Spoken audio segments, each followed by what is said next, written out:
My son and his wife posted a photo drinking mimosas on the deck of the world's largest cruise ship. The caption read, "Family vacation, just the three of us." They were right about the number 3. They took their biological son. They took their luggage. But they left my 8-year-old adopted granddaughter locked in a dark house with a loaf of moldy bread and a note that said, "Be good." They thought I was just a retired old man who would not notice. They forgot that before I was a grandfather, I was a logistics commander for the U.S. Army, and I do not leave people behind. Before I tell you how I crashed their vacation and made them famous in the worst way possible, please tell me where you are watching from in the comments. Hit like and subscribe if you believe family is about love, not blood. The red numbers on my digital alarm clock read 2:03 a.m. In my line of work, or at least in the line of work I used to do, sleep was a luxury, not a right. You learn to wake up instantly. No grogginess. No rubbing your eyes. When the phone on my nightstand vibrated against the wood table, I was awake before my hand even touched the receiver. I expected a wrong number, or maybe a robocall. I did not expect the sound of a child trying not to cry. "Grandpa." It was a whisper. So quiet I almost missed it. It was Mia, my 8-year-old granddaughter. Her voice was shaking so hard the syllables were vibrating. "Mia." I sat up. The sheets fell to my waist. "Why are you whispering? Is everything okay?" "Grandpa, I am thirsty." The confusion hit me first.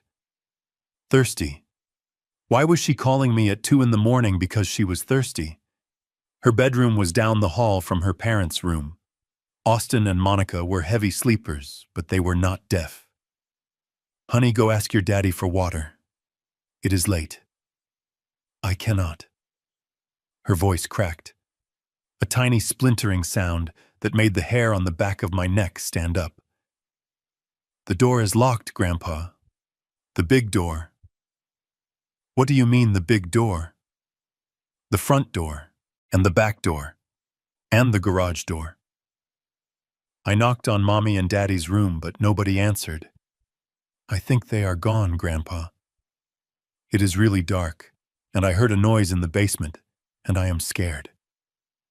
My blood ran cold. It was a physical sensation like someone had injected ice water directly into my veins. I did not ask another question. I did not ask her to check again. I knew. A man knows when something is wrong. It is an instinct. I survived 30 years in the military by listening to that instinct, and right now it was screaming at me. "Listen to me, Mia." I was already out of bed, pulling on my trousers with one hand, holding the phone with the other. "I want you to go into your closet. Take your blanket. Close the closet door and sit there. Do not come out until you hear my voice. Do you understand?" "Yes, Grandpa. I am coming. Stay on the line if you want, but do not make a sound." I did not bother with socks. I shoved my feet into my boots and grabbed my keys. Then I paused. I opened the top drawer of my nightstand and took out my Sig Sauer. I checked the chamber. Loaded. I did not know what was waiting for me at Austin's house. Maybe it was a break-in. Maybe they were hurt. But if someone was in that house frightening my granddaughter, I was not going to greet them with a handshake. I drove the 20-minute route in 12. My truck tore through the suburban silence, ignoring stop signs when the intersections were clear. The phone lay on the passenger seat, the line open but silent. Every mile I drove, my mind raced. Austin was my son. He was soft. He had always been soft. He cared too much about what people thought about him. But Monica, my daughter-in-law, she was different. She was cold in a way that pretended to be warm. I pulled into their driveway, and my headlights swept across the front of the house. It was dark, completely dark. Not even the porch light was on. But the most chilling detail was the driveway itself. It was empty. Austin's SUV was gone. Monica's sedan was gone. The silence of the house was heavier than the darkness. I killed the engine and grabbed the spare key I kept in my glove box. I ran to the front door. My grip on the pistol in my pocket tightened. I unlocked the door and pushed it open. "Mia!" I called out. My voice boomed in the entryway. Silence. I flipped the light switch. Nothing happened. The power was out. No. Not out. Shut off. I could see the breakers on the wall panel near the kitchen were flipped. Who shuts off the power when they leave a child at home? I used the flashlight on my phone. The beam cut through the stale air. The house felt abandoned. It had that smell of a place where life had stopped. I moved toward the stairs, but then I remembered my order. The closet. I took the stairs 2 at a time. I went straight to Mia's room. It was the smallest room in the house. The guest room was bigger. The office was bigger. Leo's room, the biological son, was twice this size, filled with every toy imaginable. Mia's room was bare. A bed. A dresser. "Mia, it is Grandpa." The closet door creaked open. A tiny figure emerged from the shadows. She was clutching a teddy bear that had seen better days. Its ear was torn and the stuffing was coming out. I recognized it. I had bought it for her the day the adoption was finalized 3 years ago. It was the only toy I could see in the room. She launched herself at me. She was trembling so violently, her teeth were chattering. I holstered my weapon and scooped her up. She felt light, too light, like a bird that had not eaten in days. "Shh, I have got you." I held her tight, feeling her tears soak into my flannel shirt. "You are safe now." I carried her downstairs. I needed to understand. Where were they? People do not just vanish. I walked into the kitchen. The beam of my flashlight swept across the marble countertops Monica was so proud of. That was when I saw it. A piece of yellow notebook paper taped to the refrigerator. My hand shook as I pulled it off. I shined the light on the handwriting. It was Monica's loopy, artistic script, the kind she used for her thank you cards. "Mia. We have taken Leo to a special training camp for his baseball team. It was last minute. We will be gone for 2 weeks. There is bread on the counter. Do not go outside. The neighbors will call the police if they see you wandering around, and they will take you away to a bad place. Be good. We are watching you on the cameras." I stared at the note. Training camp. 2 weeks. I looked at the counter. There was a loaf of white bread. I reached out and touched the bag. It was hard. Green spots of mold were blooming on the crust. I felt a rage so pure and hot it almost blinded me. This was not negligence. This was malice. This was calculated cruelty. They left an 8-year-old child alone for 2 weeks with moldy bread and a threat that the police would take her away if she sought help. I looked at the refrigerator. I tried to open it. It wouldn't budge. I shined the light on the handles. A heavy-duty bicycle chain was wrapped around the handles of the French doors secured with a padlock. I looked at Mia. She was still in my arms, clinging to my neck. "Why is the fridge locked, honey?" I asked, trying to keep my voice steady. "Mommy said I steal food," she whispered. "She said I eat too much, and that is why groceries are expensive. She said the food inside is for Leo because he is a growing boy, and I am just lucky to have a roof." I set Mia down on one of the bar stools. "Stay here, baby." I went out to my truck and grabbed the bolt cutters from my toolbox. I walked back inside. The metal snapped with a loud crack that echoed through the empty house. The chain rattled to the floor. I pulled the doors open. The light inside did not come on because the power was cut, but my flashlight revealed the truth. It was fully stocked. Steaks, fresh fruit, milk, juice, rows of yogurt, a birthday cake that said, "Happy Vacation." They had chained it shut, not to save food, but to starve her. I grabbed a bottle of water and cracked it open, handing it to Mia. She drank it in one long gulp, gasping for air when she finished. "We are leaving," I told her. "Pack your bag." "Actually, do not pack anything. We will buy you new clothes. Better clothes. Leave everything here." I drove her back to my house. The drive back was different. I was not panicked anymore. I was focused. The kind of focus I used to have when I was planning a supply line through a hostile zone. I made her a bowl of tomato soup and a grilled cheese sandwich. She ate it like it was the finest meal she had ever tasted. I watched her eat, and every bite she took was another nail in the coffin of my relationship with my son. After she fell asleep in the guest room wrapped in a clean duvet, I went into my study. I did not sleep. I could not sleep. I sat at my mahogany desk and opened my laptop. I needed to know where they were. Training camp was a lie. Austin hated baseball and Leo was terrible at it. I logged into Facebook. Nothing on Austin's page. He was smart enough to stay quiet. But Monica could not breathe without posting about it. Her life was a performance and she needed an audience. I went to her Instagram. Her profile was public. And there it was. Posted 4 hours ago. A picture of the three of them. Austin wearing a linen shirt. Leo holding a game controller. And Monica in a designer bikini holding a glass of champagne. The background was unmistakable. The massive water slides. The ocean view. The caption read, "Finally some peace. Royal Caribbean icon of the seas.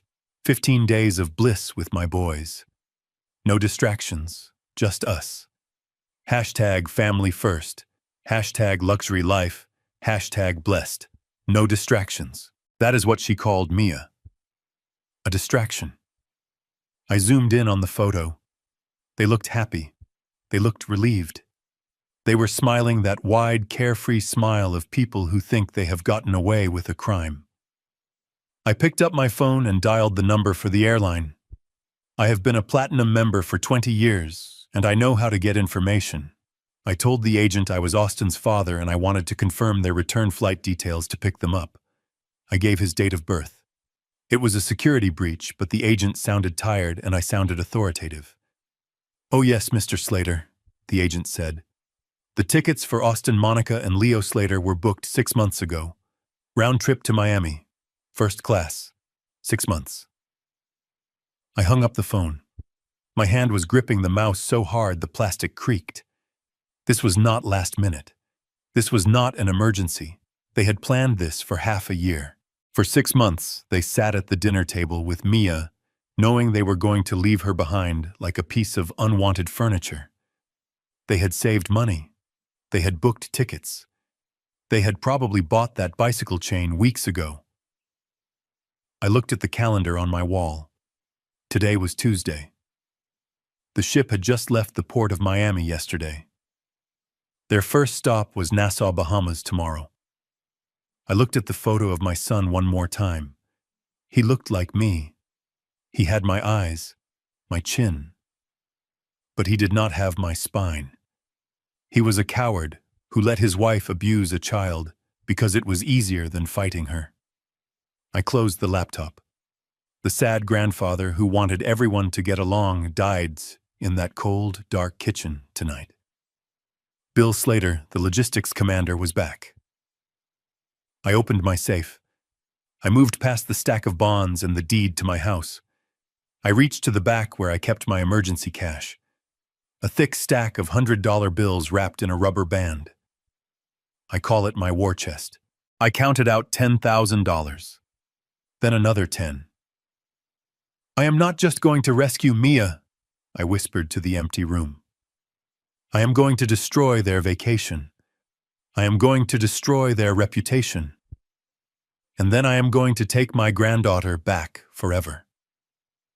I booked 2 tickets to Nassau, one way. The sun was just starting to rise, turning the sky a blood red. It was fitting.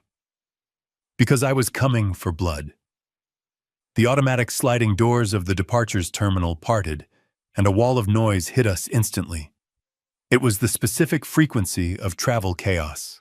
Crying babies, rolling suitcases clattering over tile, the droning voice of the intercom announcing delays. For most people, this environment is a headache. For me, it was just another logistical puzzle to solve. I held Mia's hand tightly. Her palm was sweating. She was wearing a t-shirt I had bought her at a 24-hour superstore on the way to the airport because we had left her clothes behind in that house of horrors. It was pink and slightly too big, but she looked clean. She looked cared for. That was all that mattered. We joined the line for the check-in counter. It was long, winding back and forth between the tensile barriers like a snake. The digital board above us flashed the flight information. Miami to Nassau, departing in 2 hours. We were cutting it close, but in my experience, the best missions are the ones where you do not have time to overthink. I looked down at Mia. She was staring at her feet, avoiding eye contact with the other travelers. "Grandpa, are you sure we can go?" she asked softly. "Mommy said tickets cost $1 million. I squeezed her hand. "Mommy lies, Mia. We are going." We finally reached the front of the line. The agent was a young woman with tired eyes and a name tag that read, Sarah. She looked like she had been yelled at 5 times already this morning. I gave her my most polite smile, the one I used to reserve for generals and diplomats. 2 one-way tickets to Nassau, please. First class if you have it. Mia's eyes widened. First class. To her, that was a concept from movies, not real life. Sarah typed on her keyboard, her long acrylic nails clicking rhythmically. She asked for my passport and Mia's birth certificate, which I luckily kept in my own safe deposit box. I handed them over along with my platinum credit card, the heavy metal card that had a limit higher than most people's annual salary. I had built my credit score with the same discipline I built my career. I paid everything in full. Always. Sarah swiped the card. She waited. I watched her face. I saw the micro-expression before she even spoke. It was a slight frown, followed by a tilt of the head. "I am sorry, sir," she said. The card was declined. The words hung in the air between us. Behind me, a man in a business suit sighed loudly, checking his watch. I felt a prickle of heat on the back of my neck. "Try it again, please," I said calmly. "There must be a mistake. I have a 0 balance on that card." She nodded and swiped it again. This time she typed in the numbers manually. She hit enter. A long pause. Then she looked up at me with something worse than annoyance. Pity. "It is declined again, sir. It says do not honor. You might want to call your bank." The man behind me groaned. "Buddy, if you cannot pay, move aside. Some of us have places to be." I turned around slowly. I did not raise my voice. I just looked at him with the same look I used to give fresh recruits who forgot to polish their boots. The look that says I have survived wars, do not test me over a boarding pass. He shut his mouth and looked down at his phone. I stepped to the side of the counter, but I did not leave. Mia was trembling. "Did I do something wrong, Grandpa?" she whispered. "No, honey. This is just a computer error. Stand right here next to my leg." I pulled out my phone and dialed the priority number on the back of my card. It rang once. "This is William Slater. Authorization code Zulu Tango 9er. Why is my card being rejected?" "Mr. Slater." The voice on the other end was smooth, professional. "We put a freeze on the account due to suspicious activity. We noticed a large cash withdrawal at a branch counter yesterday afternoon that drained the available liquid limit.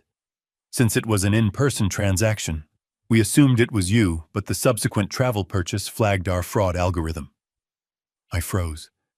A cash withdrawal. In person. "I did not make a withdrawal," I said, my voice dropping an octave. "How much?" $25,000, sir. It was done at the branch on Main Street. The teller verified the signature on file. I closed my eyes. Main Street. That was where Austin worked. He was not just a customer, he was the branch manager. He knew the tellers. He knew the protocols.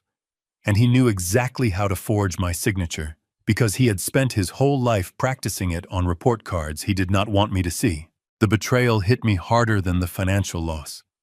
It was not just theft. It was an execution. He had cleaned me out to fund his paradise. He wanted to make sure that even if I found out about Mia, I would be too broke to do anything about it. He thought he had stranded me. He thought he had cut my supply lines. He forgot who he was dealing with. "Sir, do you want to dispute the charge?" the banker asked. "No," I said coldly. "Leave it. I will handle it personally." I hung up. I looked at Sarah, the ticket agent. She was already waving the rude businessman forward. "Excuse me," I said, stepping back in front of him. "I am not finished. Sir, if the card is declined, there is nothing I can do." Sarah said, her patience wearing thin. I did not argue. I did not beg. I simply knelt down on one knee right there on the polished airport floor. Mia looked at me confused. The businessman snickered. "Look at this, the old guy is praying," he mocked. I ignored him. I reached down to my left boot. It was a habit from my first tour in the 70s. You never trust a bank in a war zone. You never trust a pocket that can be picked. You trust your boots. I unlaced the leather straps. I reached deep inside, past the ankle support, into a hidden lining I had sewn myself. I pulled out a thick envelope wrapped in plastic. I stood up and placed the envelope on the counter. The thud it made silenced the businessman. I tore open the plastic. Inside was a stack of $100 bills. Fresh, crisp, uncirculated. My emergency fund. My war chest. I counted out the money. 1,000. 2,000. I kept counting until the pile on the counter looked like something from a drug bust. "I believe this is legal tender," I said, keeping my voice flat. "2 first-class tickets to Nassau. And I want the window seats." Sarah stared at the cash. Then she stared at me. She swallowed hard. "Yes, sir." "Of course, sir." She started counting the money, her hands shaking slightly. The rude businessman behind me was dead silent. I turned to look at him. He was suddenly very interested in the ceiling tiles. I looked down at Mia. She was looking at the money and then at me with wide eyes. "Grandpa, why do you have money in your shoe?" "Because banks can make mistakes, Mia," I said loud enough for the people around us to hear. "And because sometimes the people you trust the most are the ones who steal from you, but you never let them stop the mission. Do you understand?" She nodded solemnly. Sarah handed me the boarding passes. Her attitude had completely changed. There was respect in her eyes now. Or maybe fear. I did not care which. "Thank you, Mr. Slater. Have a safe flight." I took the tickets. I took Mia's hand. We walked toward security. I could feel the weight of the remaining cash pressing against my ankle. It was uncomfortable, but it was a good pain. It was the feeling of ammunition. Austin thought he had disarmed me. He thought he had left me helpless. But all he had done was force me to go back to my roots. I was not just a grandfather anymore. I was a soldier deploying to a hostile theater. And I had just secured transport. The seatbelt sign dinged off with a soft chime that sounded like a bell marking the beginning of a new round in a boxing match. We were leveling off at 30,000 feet, leaving the gray clouds of the East Coast behind and piercing into the brilliant, unyielding blue of the upper atmosphere. I adjusted my seat, reclining it just enough to ease the ache in my lower back, an ache that had more to do with the tension of the last 12 hours than my age. Next to me, Mia sat rigid in her leather seat. In first class, the seats are like armchairs, wide and enveloping, designed to make you forget you are hurtling through the air in a metal tube. But Mia looked swallowed by it. Her legs dangled inches above the floor, her new sneakers swinging slightly with the vibration of the aircraft. She had not let go of the armrest since takeoff. Her knuckles were white. A flight attendant moved down the aisle. She was an older woman, with silver hair, and a smile that reached her eyes, the kind of professional warmth that usually puts people at ease. She stopped at our row, pushing a cart that smelled of fresh coffee and warmed sugar. "Good morning, Mr. Slater," she said, checking a digital tablet. "And good morning to you, young lady. Can I get you something to drink? We have fresh orange juice, apple juice, soda, or hot chocolate. And we have warm chocolate chip cookies coming out of the oven in just a minute." I looked at Mia, expecting her eyes to light up. Any 8-year-old I knew would have jumped at the mention of warm cookies and soda. But Mia did not smile. She flinched. It was a small movement, almost imperceptible, but I saw it. She shrank back into the leather, pushing herself deeper into the upholstery as if trying to disappear. "No, thank you," she whispered. Her voice was barely audible over the hum of the engines. I frowned. "Honey, you have not eaten anything since that grilled cheese sandwich hours ago. Have some juice. Get a cookie." Mia shook her head vigorously, her dark hair whipping across her face. "I am not hungry, Grandpa. I am fine." Just then her stomach gave a loud, undeniable growl. It was the sound of an empty belly, a sound that betrayed her polite refusal. The flight attendant smiled gently, not wanting to embarrass her.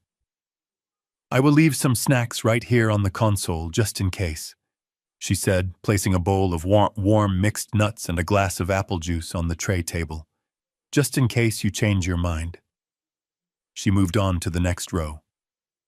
I waited until she was gone, then I turned in my seat to face my granddaughter. I reached out and covered her small, trembling hand with my own. My hand was rough, calloused from years of working in the yard and decades of military service. Her hand was fragile, cold, and clammy. "Mia, look at me," I said, my voice soft but firm. "Why are you lying to me? I know you are hungry. Why did you say no?" She looked down at her lap, picking at a loose thread on her jeans. She chewed her lip nervously. "Because it costs money, Grandpa," she said finally. Her voice was so quiet, I had to lean in to hear her. I sat back confused. "Honey, I bought the tickets. The food is included. It does not cost extra." She shook her head again, tears welling up in her eyes. "No, Grandpa. Mommy said nothing is free. She said that when we go places, I have to be careful because I am expensive. She said that the reason they cannot buy a boat like the neighbors is because my adoption fees cost so much. She said every time I ask for something special, like juice or a snack, I'm taking money away from the family budget. She said if I am not careful, we will not be able to pay the electric bill and the lights will go out and it will be my fault." I felt the air leave my lungs. It was a physical blow, harder than any punch I had ever taken in a bar fight or a training exercise. This was not just physical neglect. This was psychological warfare. Monica was not just starving Mia's body, she was poisoning her mind. She was building a narrative where an 8-year-old child was responsible for the family's financial stability. I looked out the window at the endless white horizon.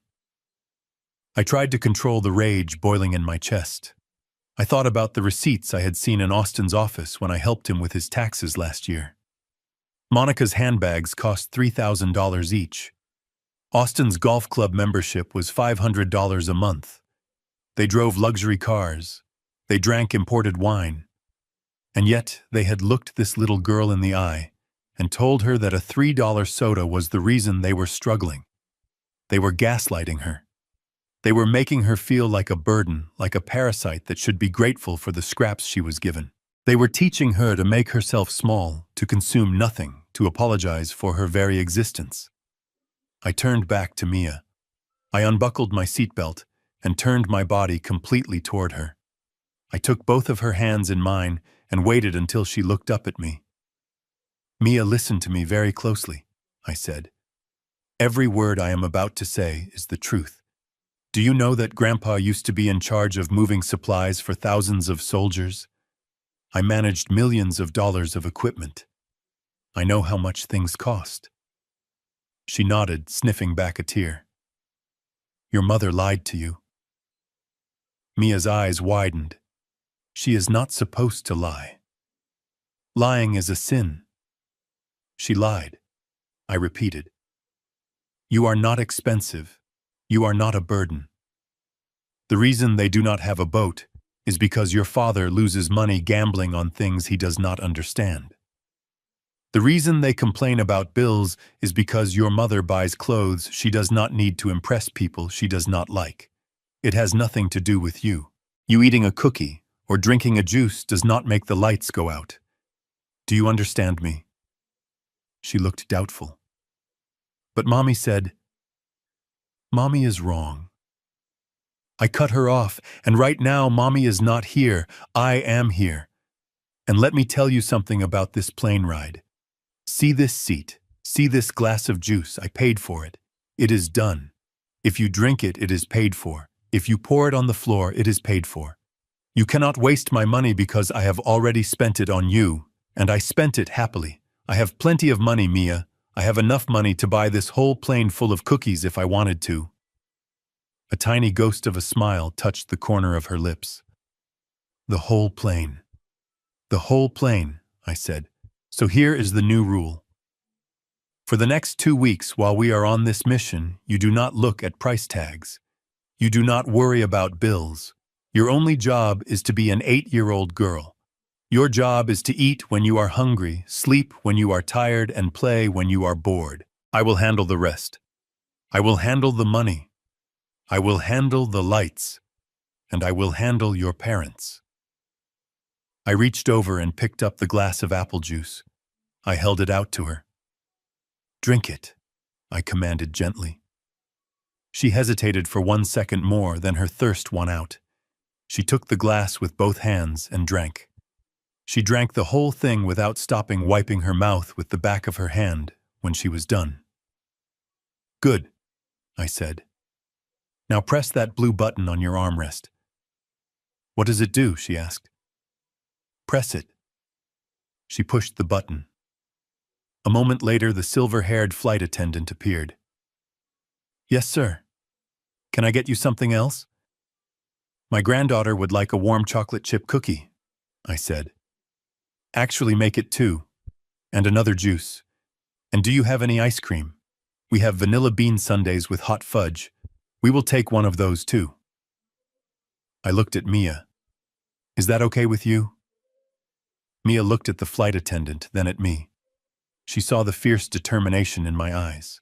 She saw that I was not angry at her. I was fighting for her.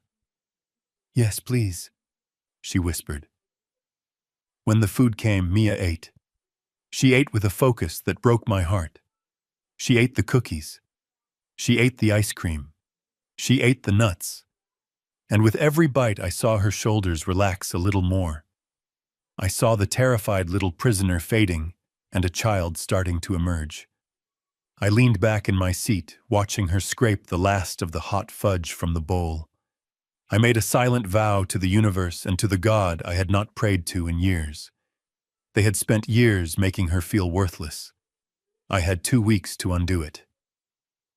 Mia, I said. She looked up, chocolate smeared on her cheek. Yes, Grandpa. I want you to remember this feeling. Being full, being safe, being warm, because this is how it is going to be from now on. No one is ever going to lock a fridge on you again. No one is ever going to tell you that you are too expensive to love, not while I am breathing. She looked at me for a long time, studying my face, searching for any sign of deception. Then she nodded slowly. Okay, Grandpa, she said. We hit a patch of turbulence then. The plane dipped suddenly, and the seatbelt sign chimed back on. Mia gasped and reached for my hand again. I held it tight. I did not flinch. I was a rock. I would be her rock. The turbulence was just beginning. The real storm was waiting for us in Nassau, and I was ready to fly straight into it. The humidity in Nassau hit us like a wet towel the moment we stepped out of the air-conditioned airport terminal. It was not the pleasant warmth of a tropical vacation. It was a suffocating heavy heat that smelled of diesel fumes roasting asphalt and too many bodies pressed into too small a space. We took a taxi to the cruise port. The driver was a man with gold teeth who wanted to talk about the weather and the best places to buy rum cakes. I ignored him. I sat in the back seat with Mia watching the colorful blur of the island whip past the window. My mind was not on the scenery. It was calculating timelines. The Icon of the Seas had docked at 7 this morning. It was scheduled to leave at 5 in the afternoon. It was currently 11:30. We had less than 6 hours to find them, confront them, and get off that ship before it sailed for open waters again. When we arrived at the Prince George Wharf, it was absolute bedlam. Thousands of tourists were pouring off the ships like ants from a kicked hill. They wore matching t-shirts and floppy hats, their skin already turning pink under the relentless sun. The noise was deafening. Steel drum music clashed with the shouting of tour operators and the honking of buses. I gripped Mia's hand so tight her knuckles turned white. "Stay close to my leg," I told her. "Do not let go for any reason. If you get lost, you stand still and scream my name. Do you understand?" She nodded, her eyes wide with sensory overload. She looked like a terrified mouse in a stampede of elephants. We pushed through the crowd toward the security checkpoint for the Royal Caribbean dock. This was the first hurdle. You cannot just walk onto a cruise ship. It is a floating fortress. They have metal detectors, X-ray machines, and guards who take their jobs very seriously. I approached the main gate. A large man in a white uniform held up a hand to stop us. He looked tired and sweaty and entirely uninterested in hearing a sob story. "ID and C-Pass cards." He droned without looking me in the eye. "I do not have a C-Pass card," I said, my voice cutting through the noise of the crowd. "I am here to purchase a day pass for the ship." He laughed. A short, dry bark of a laugh. "Day passes are sold online, sir. Months in advance. The ship is at full capacity. Unless you are a registered guest or crew, you are not getting past this yellow line. Step aside, please. You are blocking the flow." I did not step aside. I planted my feet. I had dealt with checkpoints in Baghdad and border crossings in Germany. I knew that every barrier has a key, and usually that key is confidence backed by leverage. "I am not a tourist," I said, stepping closer to him, so he had to look at me. "My son is on that ship. He has my property. I need 2 hours. I am willing to pay the premium gate price." "Look, old man." The guard sighed, putting his hand on his belt. "I do not care if your son is the King of England. No pass, no entry. Now move before I call the police." Mia shrank behind me, trembling. She tugged on my shirt. "Grandpa, let's go. He is scary." I looked at the guard. I looked at the line of wealthy tourists breezing past us, flashing their plastic cards. I realized that following the rules was a luxury for people who had time. I did not have time. I reached into my pocket and pulled out the money clip. I peeled off $500 bills. I folded them small into the palm of my hand. I leaned in. "Listen to me closely. I am a 70-year-old veteran with a scared child. I am not a threat to your ship. I am just a grandfather trying to fix a mistake. I need you to point me to the supervisor who handles VIP guest lists. I know there is always a list for late additions. There is always a quota for local dignitaries and emergency family visits." I pressed the folded bills into his hand. It was a smooth motion practiced over decades of getting things done in places where the rules were flexible. He looked down at his hand. Then he looked at Mia. He saw the fear in her eyes. He saw the determination in mine. The bureaucracy in his face softened just a fraction. "Go to the blue tent on the far left," he muttered, pointing away from the main crowd. "Ask for Mr. Henderson. Tell him you are looking for the friends and family excursion pass. But if he says no, you did not hear it from me." "Thank you," I said. I moved us toward the blue tent. Mr. Henderson turned out to be a young, ambitious man in a sharp suit who looked like he would sell his own mother for a promotion. He started to give me the same speech about capacity, but when I placed $2,000 in cash on his desk for 2 visitor passes, he suddenly found a loophole in the computer system. It took 20 minutes of typing, scanning passports, and issuing temporary badges. 20 minutes that felt like 20 years. But finally, he handed me 2 lanyards with plastic cards. "These are valid until 4:30, he warned. "If you are not off the ship by then, you will be sailing to Mexico."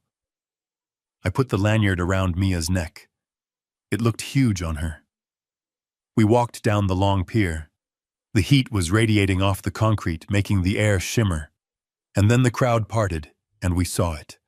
The icon of the seas. It was not a ship. It was a floating city, a monument to excess.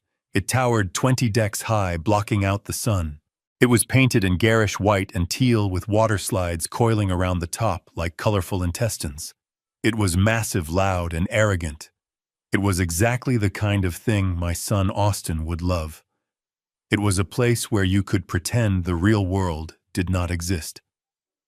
I looked up at the balconies lining the side of the ship. Thousands of them. Somewhere in that metal belly, my son was drinking a cocktail paid for with his daughter's future. Somewhere in there, they were laughing. I adjusted the sunglasses on my nose. I checked the time. 12:15. I looked down at Mia. She was staring up at the ship, her mouth open. "Is that where they are, Grandpa?" she asked. "Yes," I said. "That is where they are. Are we going to yell at them?" "No," I said, taking her hand and walking toward the gangway. "We are not going to yell. Yelling is for people who do not have a plan.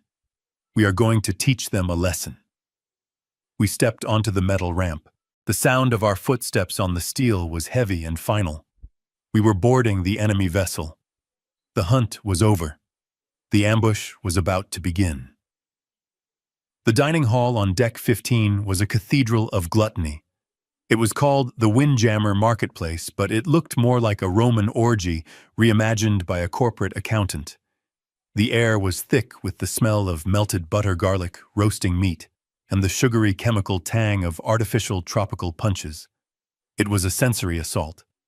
Everywhere I looked, there were mountains of food, pyramids of chilled shrimp glistening under the halogen lights, carving stations where prime rib was sliced into thick slabs by men in tall white hats, towers of desserts that defied gravity. I held Mia's hand as we navigated through the maze of tables. She was walking with a limp, not because she was injured, but because she was overwhelmed. Her eyes darted from the overflowing plates of strangers to the floor. She had spent the last 2 days rationing a loaf of moldy bread, and now she was walking through a room where people were throwing away half-eaten steaks because they were too full to finish them. The waste was obscene. It was a physical manifestation of the entitlement that had almost killed my granddaughter. I scanned the room. It was crowded, but finding them was not difficult. You just had to look for the center of attention, or at least the people who were desperately trying to be the center of attention. I saw the ring light first. It was a small portable halo of white LED light clamped onto the edge of a table near the floor-to-ceiling windows. The best seat in the house, naturally. The light was pointed directly at a woman with perfectly coiffed blonde hair and a white linen dress that probably cost more than my truck. Monica. She was holding a glass of rose wine in one hand and gesturing with the other, talking animatedly to her phone screen. She was performing. She was selling the fantasy of the perfect mother, enjoying a well-deserved break. Sitting across from her was Austin, my son. He was wearing a floral shirt unbuttoned one too many buttons down. He looked sunburnt and soft. His face was flushed with alcohol, and he was laughing at something Monica was saying to her invisible audience. In front of him sat a silver platter that took up half the table. A massive bright red lobster steamed in its shell, surrounded by mussels and corn on the cob. And then there was Leo, my 10-year-old grandson. He was sitting at the end of the table, slumped over a tablet. He was wearing noise-canceling headphones completely checked out from his parents. In front of him was a plate of chicken nuggets and fries that had gone cold. He looked bored. He looked lonely. I felt a squeeze on my hand. I looked down. Mia had stopped walking. She was staring at the table. Her lower lip was trembling. "Grandpa," she whispered. "Is that Daddy?" "Yes, honey," I said. "That is Daddy. Is he going to be mad at us for coming?" I knelt down on one knee right there in the middle of the buffet line, blocking a man with a plate full of nachos. I looked her in the eye. "He has lost the right to be mad, Mia. He has lost the right to be anything but ashamed. You stay right behind me. Do not say a word. Just watch." I stood up. I adjusted my shirt. I checked the pocket where I kept the yellow note. The paper felt heavy like a lead weight. We moved forward. I approached them from behind Austin's chair. The noise of the restaurant was deafening, but as I got closer, the world seemed to go silent. All I could hear was Monica's voice. It was high-pitched and fake, the kind of voice people use when they are talking to puppies or social media followers. "We are just so blessed, you guys," she was saying into the camera. "Austin and I have been working so hard, and we just really needed this time to reconnect as a couple. It is so important to prioritize self-care. If you do not fill your own cup, you cannot pour into others, right?" She took a sip of wine and giggled. Austin reached out and grabbed a lobster claw. He cracked it open, and the sound was like a gunshot. Juice squirted onto his chin. He laughed, wiping it away with a cloth napkin. "This is the life, baby," he said. "This is the life." They were so wrapped up in their bubble of narcissism that they did not notice the 68-year-old man and the terrified little girl standing 2 feet away from them. They did not notice the shadow I cast over their table, blocking out the Bahamian sun. I waited. I wanted them to finish their sentence. I wanted them to fully commit to the lie before I shattered it. Monica smiled at the phone. "We miss the little ones, of course, but sometimes you just have to." She stopped. Her eyes had drifted past the phone screen and landed on me. Her smile did not fade immediately. It froze. It became a rictus of confusion. Her brain could not process the data. Bill Slater was in Florida. Bill Slater was an old man who watched TV and went to bed at 9. Bill Slater was not standing on the deck of the Icon of the Seas, looking like the angel of death. "Dad!" Austin choked. He dropped the lobster claw. It clattered onto the china plate. I did not speak. Not yet. Words were too easy. I wanted an action that they could not edit out of their video. I reached into my breast pocket. My hand moved slowly, deliberately. Austin flinched as if I were reaching for a weapon. In a way, I was. I pulled out the yellow piece of notebook paper. The tape was still on the corners. The edges were still jagged where I had ripped it off the refrigerator door. I smoothed it out in my hand. Monica's phone was still recording. The comments were probably flying up the screen asking who the angry old man was. She didn't move to turn it off. She was paralyzed. I took a step forward and slapped the paper down right in the center of Austin's plate. It landed directly on top of the steaming lobster tail. The grease from the butter immediately started to soak into the papers, turning the yellow fibers translucent. But the message was still clear, written in Monica's own looping handwriting. "Be good." The silence at the table was absolute. Even Leo looked up from his iPad, pulling off one side of his headphones. Grandpa, Leo said. Mia. Austin looked at the paper, then he looked up at me. His face went from sunburnt red to a sickly pale white. He opened his mouth, but no sound came out. He looked like a fish gasping on a dock. I leaned in close. I placed my hands on the edge of the table, leaning my weight forward, so I towered over him. I could smell the expensive cologne he wore to mask the scent of his own cowardice. I hope the lobster is good, son, I said. My voice was low, but it carried the weight of a sledgehammer. I hope it tastes better than the moldy bread you left for your daughter. Monica finally found her voice. She scrambled to grab her phone, trying to end the live stream, but her hands were shaking so bad she dropped it. It landed face up on the table, still broadcasting the ceiling. "What are you doing here?" she shrieked.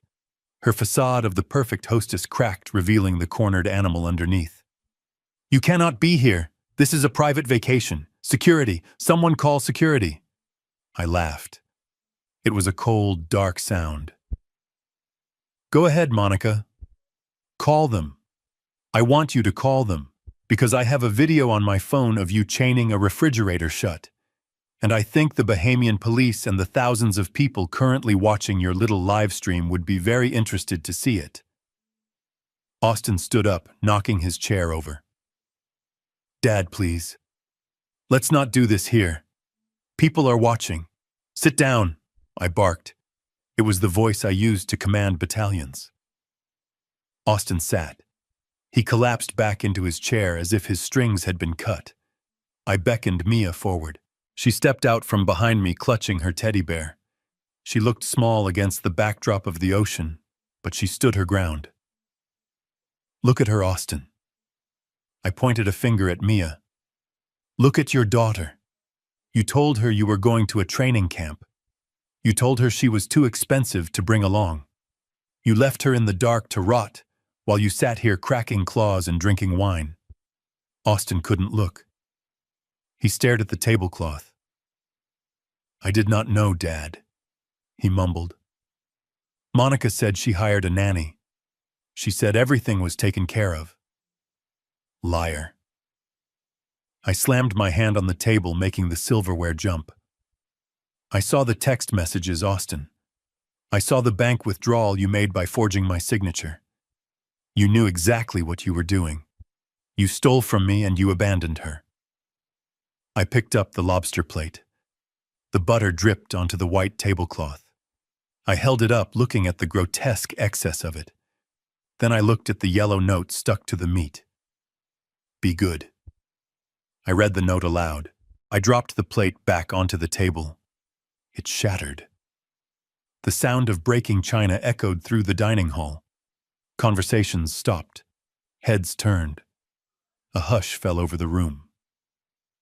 "We are taking Leo," I said. "And we are taking Mia. You two can finish your meal. But when you get back to Miami, I promise you there will be a welcoming committee waiting for you that you are not going to like." I turned to Leo. "Pack your things, son. We are moving to a different room." Leo didn't hesitate. He grabbed his iPad and stood up. He walked around the table and stood next to Mia. He didn't look at his parents. Austin put his head in his hands. Monica stared at the shattered plate, the yellow note now swimming in a pool of butter and broken ceramic. "Enjoy the cruise," I said.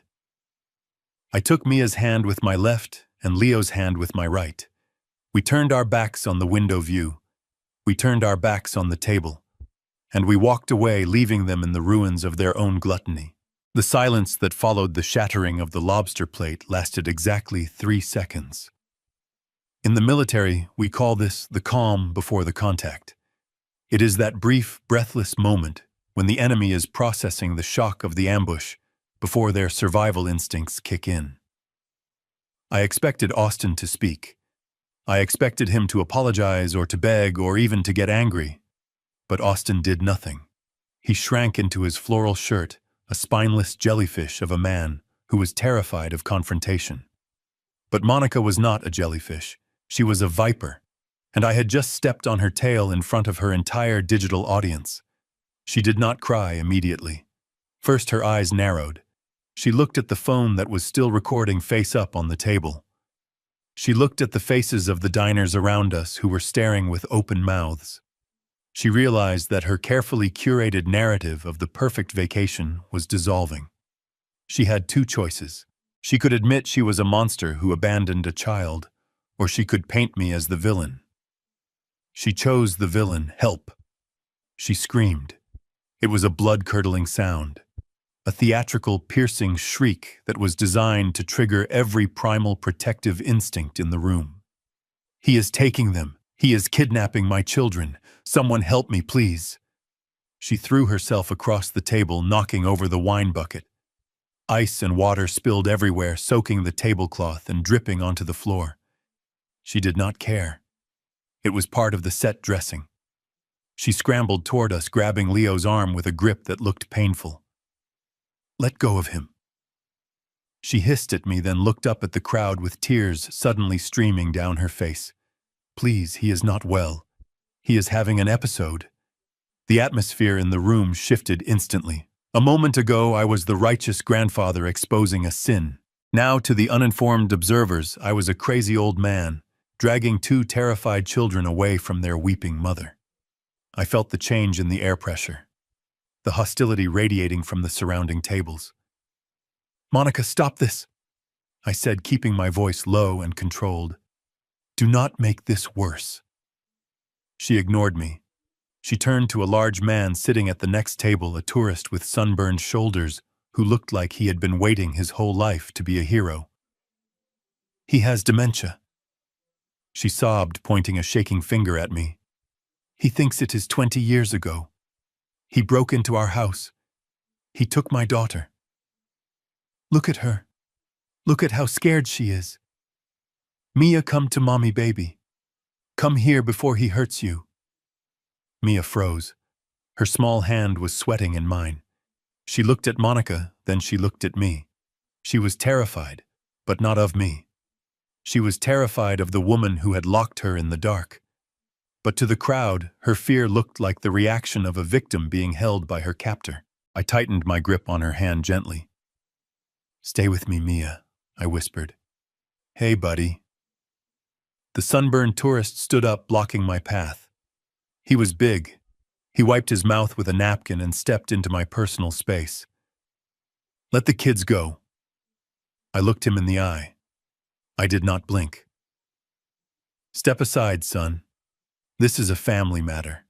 It does not look like a family matter. It looks like you are harassing this lady, the man said, puffing out his chest. More chairs scraped against the floor. Other men were standing up now, emboldened by the first. A wall of bodies was forming between me and the exit. Phones were raised, recording every second. I could see the headlines already. Deranged veteran terrorizes family on cruise ship. I looked at Austin. He was still sitting at the table, picking at a hangnail. Austin, I barked. Tell them who I am. Tell them what you did. Austin looked up. His eyes darted around the room, seeing the angry mob, seeing his wife's performance. He saw the path of least resistance. If he supported me, he admitted to a crime. If he supported Monica, he was the victim. Dad, please. Austin said, his voice trembling just enough to sound convincingly heartbroken. Just put the kids down. We can get you help. I told you we would pay for the facility. You did not have to do this. The betrayal was so sharp I almost laughed. He was doubling down. He was using the lie about the nursing home, the lie he had used to try and steal my house, to discredit me now. The mob murmured in agreement. Oh, that is so sad. He belongs in a facility. Poor family. Monica saw she was winning. She lunged forward, not for Leo, but for Mia. She tried to snatch Mia's other hand.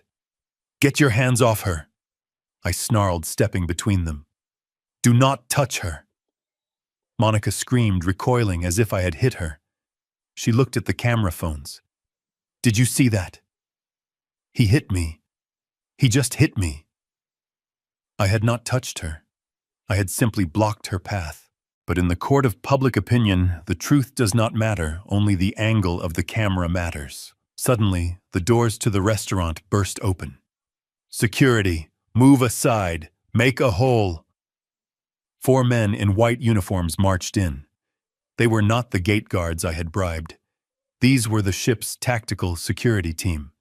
They carried tasers and zip ties. They moved with a coordination that told me they were former military or police. They assessed the scene in seconds. Screaming woman, crying children, angry crowd, and in the center of it all, an older man with a rigid posture and clenched fists. "Sir." The lead officer, a man with a thick neck and a radio clipped to his shoulder, stepped forward. His hand hovered over the taser on his belt. "I need you to release the minors and step away from the family. Now." "I am the family," I said calmly. "I am the grandfather. These children are in danger with these people. Sir, I am not going to ask you twice. Release the children. Put your hands where I can see them." I looked at Mia. If I let go now, Monica would take her. They would drag her back to that cabin. They would gaslight her into believing I was crazy. I would be thrown in the ship's brig, and by the time we reached Miami, the narrative would be set in stone. But if I resisted, if I fought back physically, I would be tackled, tased, and arrested. I would lose any legal standing I had. I would be just another violent criminal. It was a tactical checkmate. Monica knew it. She was smirking behind her hands, wiping away fake tears, while her eyes gleamed with malice. I made a calculation. I had to de-escalate physically to escalate legally. "It is okay, Mia," I said softly, kneeling down so I was eye level with her. "I am not leaving you. I promise. But I have to talk to these men. Go stand by Leo. Do not let anyone take you out of this room." I let go of her hand. It felt like letting go of a lifeline. I stood up and raised my hands, slowly showing my open palms. "I am complying," I said to the officer. "I am unarmed. I have tickets to be on this ship." The officer moved in fast. He spun me around and pushed me against the buffet counter. I felt the cold plastic of zip ties bite into my wrists. "You are hurting him," Leo shouted. He broke his silence, throwing his iPad onto the table. "Stop it. Grandpa didn't do anything. Mom is lying." The crowd went quiet. The voice of a child usually cuts through the noise. "Leo, baby, shh." Monica rushed to him, trying to hug him. "Grandpa is sick, honey. He is having a bad day. Don't listen to him. She is lying." Leo yelled, pushing her away. He pushed his own mother away with a force that surprised everyone. We left Mia. We left her at home with no food. Grandpa came to save her. Monica's face went pale. The sunburned tourist who had blocked my path looked confused. He looked from Leo to Monica. "What did the kid say?" Someone in the back asked. "Officer," I said, my voice pressed against the cold metal of the buffet. "Check my pocket." The breast pocket of my shirt. The officer hesitated. "Do it," I commanded. "Unless you want to be sued for unlawful arrest when this whole thing unravels." The officer reached into my pocket. He pulled out the yellow note. The note that was stained with lobster butter but still readable. "Read it," I said. "Read it out loud." The officer looked at the paper. He read the handwriting. "Mia, we have taken Leo to a special training camp. Be good. We are watching you on the cameras." He frowned. He looked at Monica. "Ma'am, is this your handwriting?" Monica stammered. Her eyes darted around the room. "No. I mean, yes." But he wrote it. He made me write it. He forced me. He is controlling. He threatened us. That is why we had to come on this cruise, to get away from him. It was a weak lie. A desperate lie. And for the first time, the crowd wasn't buying it. You don't go on a luxury cruise to escape an abuser while leaving your child behind in his reach. I turned my head to look at Austin. "Austin," I said, "this is your last chance. Look at your son. Look at Leo. He is 10 years old and he has more courage than you.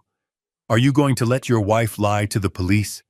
Are you going to let your father be arrested for saving your daughter?" Austin looked at me. Sweat was pouring down his face. He looked at the zip ties on my wrists. He looked at the security guards. Austin started. "Shut up, Austin," Monica hissed. "Don't say a word." Austin closed his mouth. He looked down at his shoes. I closed my eyes. The pain of the zip ties was nothing compared to the pain of that silence. My son was gone. The boy I raised, the boy I taught to ride a bike and catch a ball, was dead. There was only this husk left, this hollow shell filled with fear and greed. Fine. I opened my eyes. "Officer, I have evidence. Hard evidence. I have the security footage from inside their house time-stamped from 2 days ago. I have the bank records of the money they stole from me to pay for this trip. And I have the recording of the call my granddaughter made to me at 2 in the morning, begging for water because her parents locked the fridge." I looked straight at Monica. Her smirk was gone. "I want to see the captain," I said. "And I want the FBI contact in Miami on the line. Because this is not a family dispute anymore. This is a federal crime scene." The officer looked at the note again. He looked at the terrified little girl clinging to her brother. He looked at the woman in the expensive dress, who was suddenly very quiet. "Uncut him," the officer said to his partner. "But keep eyes on him. We are going to the captain's office, all of us." The zip ties were cut. I rubbed my wrists. I did not celebrate. I did not smile. I walked over to Mia and Leo. I put my hands on their shoulders. "Let's go," I said to them. We walked out of the restaurant surrounded by guards. The crowd parted for us this time, not with hostility, but with a heavy, uncomfortable silence. They didn't know who to believe yet. But they knew one thing. The party was over. The vacation was dead. And the real storm was just beginning. The security officer held my phone like it was a live grenade. The screen was cracked slightly at the corner, a scar from when I dropped it in the garage rushing to get to Mia, but the display was bright and clear. I had set the brightness to maximum. I wanted every pixel of their cruelty to be visible. I unlocked the device with my thumb. My hands were steady now. The adrenaline of the physical confrontation had faded, replaced by the cold precision of the objective. I navigated to the cloud storage app connected to the home security system. I selected the clip dated 2 days ago at 9:30 in the evening. "Volume up," I said to the officer. He pressed the side button. The video began to play. The timestamp in the corner counted the seconds of their betrayal.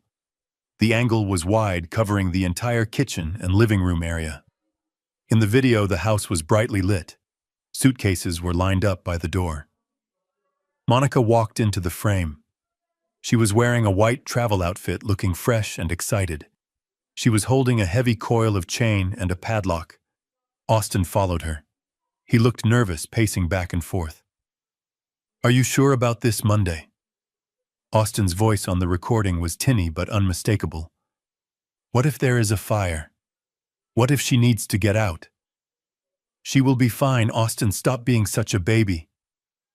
Monica's voice cut through the speaker, sharp and dismissive. "She is not going to starve. There is a loaf of bread on the counter. That is more than she deserves after what she did to my white rug. Besides, if we leave the fridge open, she will eat everything. You know how she is. She is a bottomless pit. We are not paying to restock the whole house when we get back." On the small screen, Monica began to thread the bicycle chain through the handles of the stainless steel refrigerator. The metal clanked against the expensive appliance. She wrapped it tight once, twice, 3 times. Then she clicked the heavy padlock shut. She gave it a yank to test it. Perfect. She dusted her hands off. Now let's go, the taxi is here. And make sure you locked her bedroom door from the outside. I do not want her wandering around while we are gone. The video ended. The officer lowered the phone. He looked at the black screen for a long moment, then he looked up at Monica. His expression had changed completely. The professional detachment was gone. In its place was a look of pure, unadulterated disgust. It was the look you give to something you scrape off the bottom of your shoe. Is this real? He asked, his voice quiet and dangerous. Monica opened her mouth to speak, but no words came out. She looked around the room, searching for an ally, searching for anyone who would still believe her performance. But the audience had turned. The crowd of diners who had been ready to tackle me a minute ago were now staring at her with horror. The mothers in the room were clutching their own children tighter. The sunburned man who had blocked my path stepped back from Austin, as if he were contagious. "You locked a kid in a house," the sunburned man said. His voice broke the silence. "You chained the fridge." It was out of context. Monica screeched. Her voice was high and desperate, cracking under the strain. "You do not understand. She has food issues. The doctor said we have to control her intake. It was for her own good." Liar. The word came from a woman at a nearby table. She stood up, shaking with rage. "I am a pediatrician. There is no doctor on earth who prescribes a padlock and a loaf of bread for an 8-year-old. You are a monster." "Yeah, shame on you," another voice shouted. "Call the police," someone else yelled. The room erupted. The murmurs turned into a roar of condemnation. Phones were raised again, but this time they were not recording a crazy old man. They were recording a child abuser. They were documenting the fall of the perfect family. Austin shrank back against the window. He looked like he wanted to jump into the ocean. He pulled at his collar, sweating profusely. "Dad," he whispered. "Dad, make them stop." "You made your choice, Austin," I said. I told you I would handle it." The officer spoke into his radio. His voice was urgent. "Control, this is Alpha 1. I have a code red situation in the Windjammer. I need the captain and the staff captain immediately. We have a confirm on child endangerment. I repeat, confirm. We need an isolation team."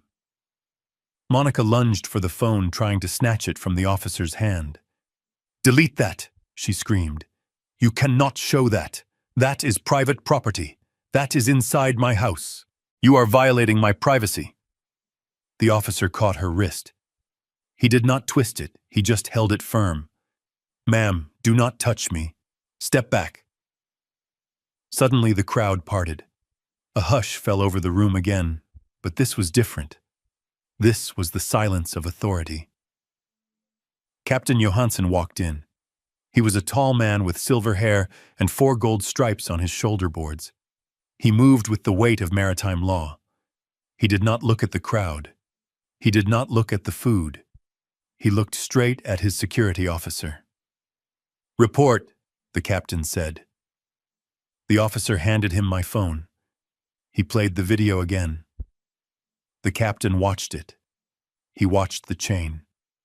He heard the voice. He watched it all the way to the end without blinking. When it was finished, he handed the phone back to the officer. He turned to Austin and Monica. His face was like granite. "In 30 years at sea," the captain said, his voice low and resonant, "I have seen smugglers. I have seen brawls. I have seen people at their absolute worst. But I have never seen anything quite as cowardly as this. Captain, please." Monica tried to turn on the charm, batting her eyelashes. "It is a misunderstanding. My father-in-law, he is very vindictive. Be quiet." The captain's voice cracked like a whip. "You have no rights on this vessel anymore. You are not guests. You are liabilities. He turned to the security team. Escort Mr. and Mrs. Slater to the brig. They are to be confined to separate holding cells until we reach the port of Miami. They are not to have contact with anyone. Confiscate their devices. But we paid for a suite. Austin protested weakly. We paid $20,000. Your refund will be processed by the prison system, the captain said. Get them out of my sight. 2 guards stepped forward. They took Austin and Monica by the arms. There were no zip ties this time, just firm, unyielding grips. Monica began to scream as they dragged her toward the exit. She screamed that she was going to sue. She screamed that she was famous. She screamed that I had ruined her life. I watched them go. I watched my son being marched out of the restaurant, head bowed in shame, while the entire room booed and hissed. I felt a pang of sorrow deep in my chest, but I strangled it. He had made his bed. Now he had to sleep in it. The captain turned to me. His expression softened slightly, but he remained professional. Mr. Slater, he said. I assume you are the grandfather. I am, I said. And these are the children. Yes, sir.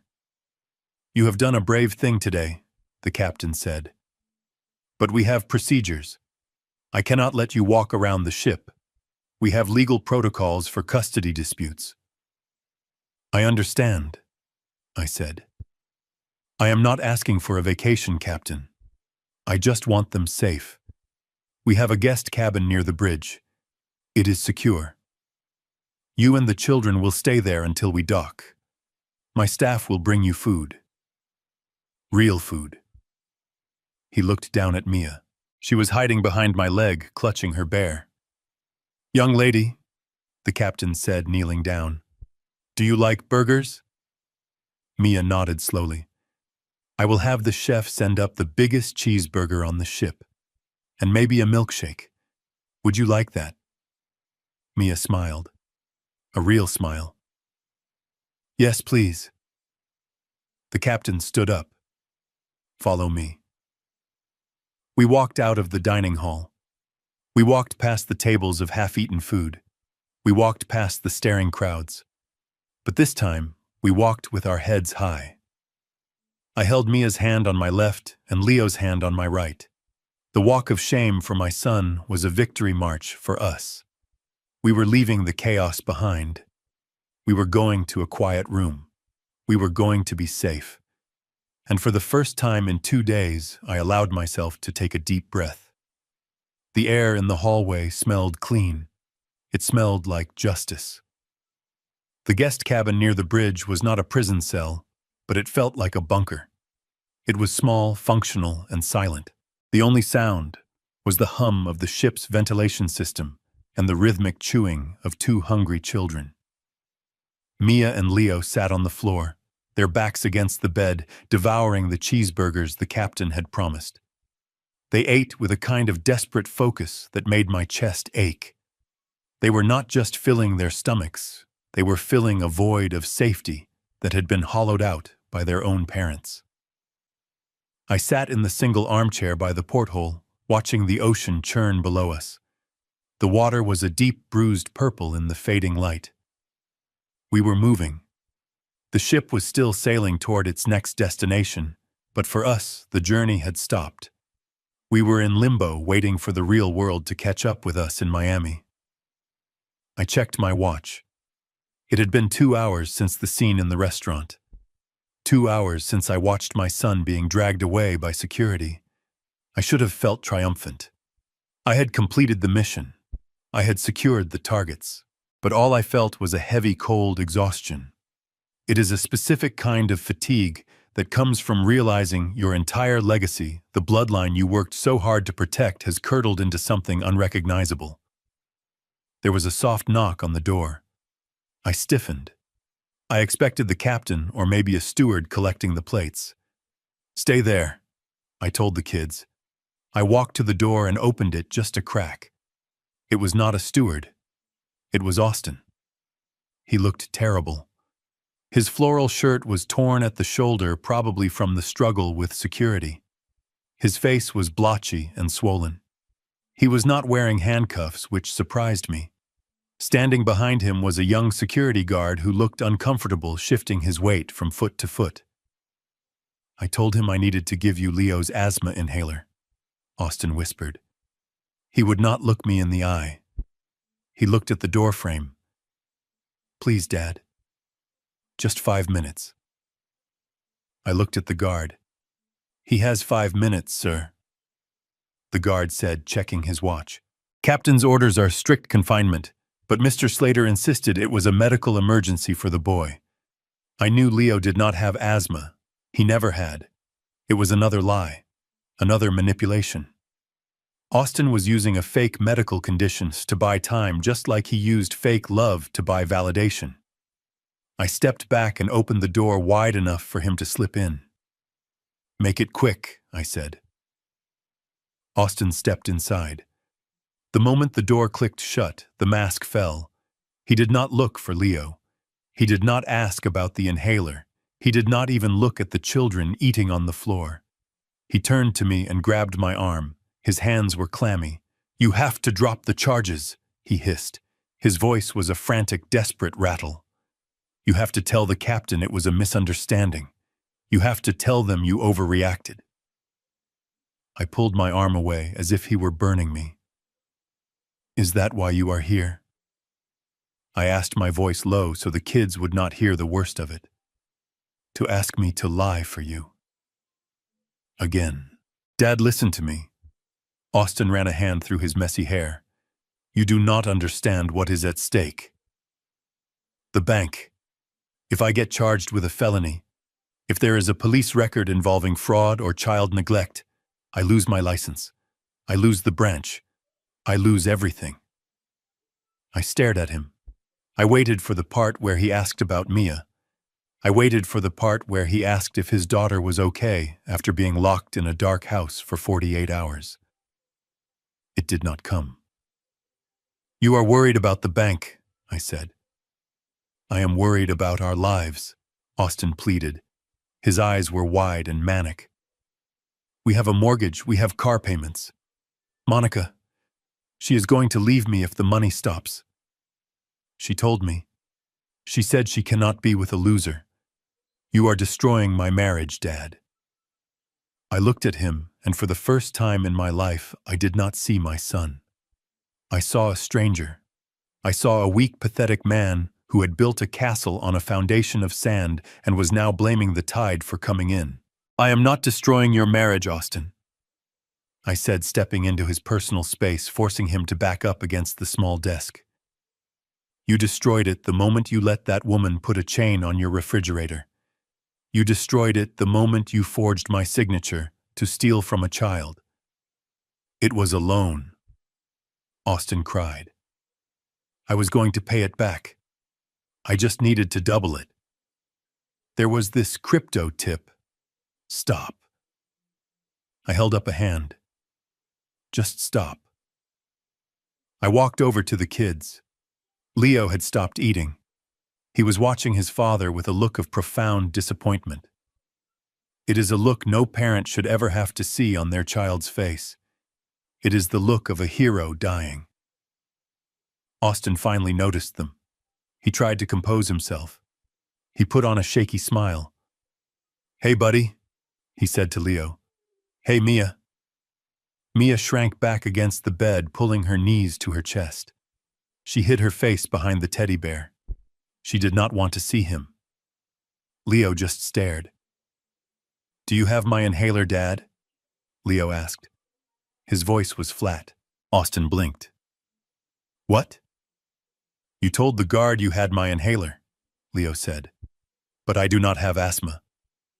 "So that was a lie, right? Just like the training camp was a lie." Austin's mouth opened and closed. He looked at me for help. He wanted me to smooth it over. He wanted me to tell the lie for him. I stayed silent. "Dad." Austin turned back to me, his voice cracking. "Please. I am your son." Doesn't that mean anything? You always taught me that family sticks together. You said we protect our own. I did teach you that, I said. I taught you that a man protects his family. But you are not the protector, Austin. You are the threat. I walked to the porthole and looked out at the darkness again. Do you know what I found in the fridge? I asked without turning around. Austin did not answer. I found steak. I found shrimp. I found a cake that said Happy Vacation. I turned to face him. You locked a hungry child in a house with a cake she could see but could not touch. That is not just neglect, Austin. That is torture. That is something a sadist does. It was Monica. Austin blubbered. She has this thing about weight. She says Mia is getting heavy. She says, "You are a coward." I cut him off. You are a coward who hides behind his wife's cruelty because it is easier than being a man. You let her starve your daughter because you didn't want to have an argument. You let her steal my money because you were too scared to tell her you were broke. I took a step closer to him. And now you are here not to apologize to Mia, but to beg me to save your job. You are afraid of losing your title. You are afraid of the neighbors finding out you are not the big-shot banker you pretend to be. You are afraid of being poor. I leaned in until I could smell the fear on him. Well, get used to it, son. Because poor is exactly what you are going to be. Austin's face crumbled. He fell to his knees. He actually knelt on the carpet of the cabin, grasping at my pants leg. Dad, please. I will do anything. I will go to therapy. I will pay you back. Just don't let them file the charges. Tell the captain it was a mistake. Tell him I am a good father. I looked down at him. I remembered the day he was born. I remembered holding him in the hospital parking lot, promising to keep him safe. I realized now that keeping him safe had been my biggest mistake. I had shielded him from consequences his whole life. I had bailed him out of bad grades, bad debts, and bad decisions. I had created this monster by refusing to let him fail. I pulled my leg away. Stand up, I commanded. He stood up, sniffling, wiping his nose on his sleeve. I am not going to save you this time, Austin, I said. I am done. The bank is going to know. The police are going to know. And the world is going to know. You are going to lose the house. You are going to lose the cars. You are going to lose Monica because sharks do not stick around when the blood is in the water. But you will gain something. I pointed to the door. You will gain the truth. For the first time in your life, you are going to face the reality of who you are. Austin looked at me with hatred now. The begging was gone, replaced by the ugly spite of a spoiled child denied a toy. You are enjoying this, he spat. You always wanted me to fail. You never thought I was good enough. You with your medals and your war stories. You judge everyone. You think you are God. No, I said calmly. I am just a logistics officer, and I am clearing out the dead weight. The knock came at the door. Time is up, the guard called from the hallway. Austin stared at me for one last second. His eyes were full of venom. I hope you rot, he whispered. He turned and walked out. He did not say goodbye to his children. He did not look back. The door clicked shut. The silence returned. I let out a breath I didn't know I was holding. My hands were shaking not from fear, but from the sheer effort of cutting the cord. It is a terrible thing to amputate a part of yourself, but sometimes it is the only way to save the rest of the body. I turned back to the kids. Leo had put his burger down. He was crying silently, big tears rolling down his cheeks. Grandpa, he choked out. Is Dad going to jail? I walked over and sat down between them. I put one arm around Leo and one arm around Mia. I pulled them close into a tight huddle. Yes, Leo, I said. I will not lie to you. He is going to jail. Leo buried his face in my chest. Mia leaned her head on my shoulder. Is it my fault? Leo asked. Because I told the truth. No. I kissed the top of his head. It is never your fault for telling the truth. The truth is the only thing that is going to save us. Your dad is going to jail because of what he did not, because of what you said. We sat there for a long time, the three of us in that small cabin floating in the middle of the ocean. Outside, the night was black and endless, but inside we had food. We had safety, and we had the clean, painful clarity of the end. The hunt was over. Now we just had to survive the aftermath. The silence in the cabin after Austin left was heavier than the steel hull of the ship. It was the kind of silence that rings in your ears. I locked the door and engaged the deadbolt. Then I dragged the heavy armchair over and wedged it under the handle. It was not standard maritime procedure, but I was done taking chances. I was done trusting locks that other people had keys to. Mia had not moved from her spot on the floor. She was picking at the sesame seeds on the remaining half of her burger. Her eyes were red and swollen. She looked like a soldier who had survived the battle but lost the war. Grandpa, she whispered, why does Daddy hate me? I knelt down in front of her. My knees cracked a sound that seemed too loud in the small room. He does not hate you, Mia, I said, choosing my words with the precision of a bomb disposal technician. He hates himself. And people who hate themselves are dangerous because they try to break everyone around them so they do not have to feel small alone. You are just the mirror he is afraid to look into. She did not understand. How could she? She was 8. But she leaned into me and I held her. 10 minutes later, there was another sound at the door. It was not a knock. It was a scratch. A timid rhythmic scratching like a stray dog asking for shelter. I stood up. I moved the chair. I checked the peephole. It was Leo. My biological grandson was standing in the hallway. He was wearing his pajamas, silk ones with a designer logo on the pocket.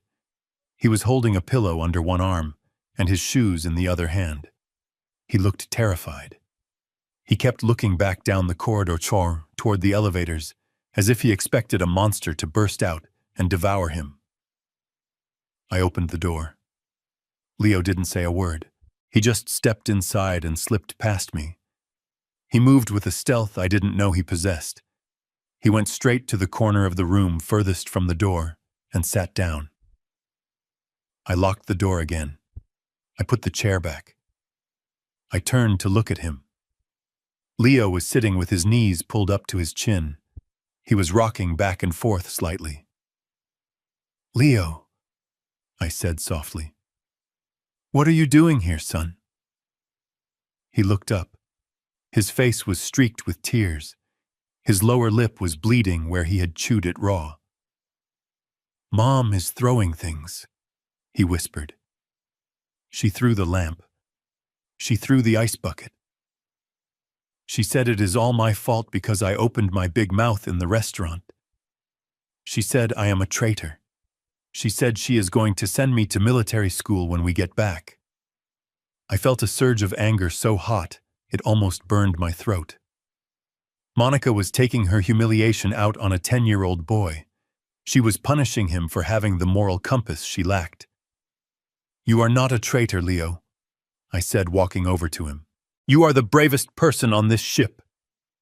Leo shook his head violently. No, I am not. I am a liar. I am just like them. He looked across the room at Mia. Mia was watching him warily, hugging her teddy bear. The distance between them on the carpet was only 5 feet, but it felt like an ocean. They had been raised in the same house but in 2 different worlds. Leo the prince and Mia the servant. Leo took a deep breath. He reached into his pajama pocket. He pulled out something small and wrapped in a napkin. He held it out to Mia. I saved this for you, he said. From dinner. before Grandpa came. Mia hesitated. She looked at me. I nodded. She crawled forward and took the napkin. She opened it. Inside was a chocolate truffle. It was slightly melted from the heat of Leo's pocket, but to Mia it looked like a diamond. "Why didn't you wake me up, Leo?" Mia asked. Her voice was not angry, just sad. "That night, why didn't you tell me you were leaving?" This was the question that had been hanging over us for 48 hours.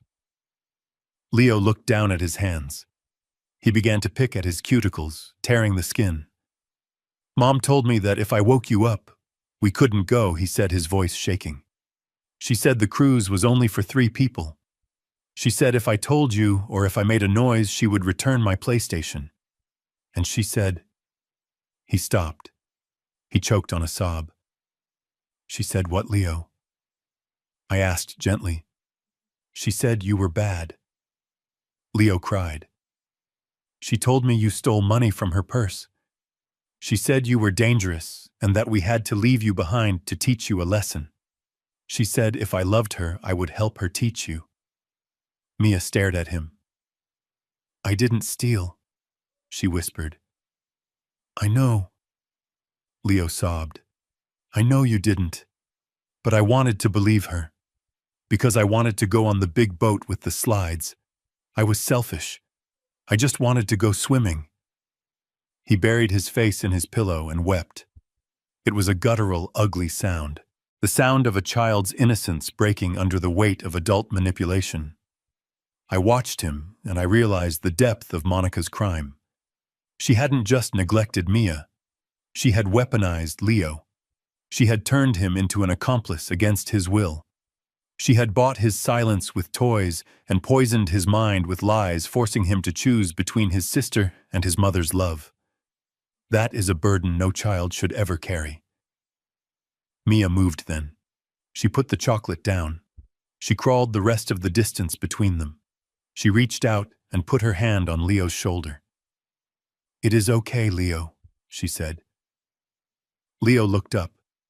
His eyes were wide with disbelief.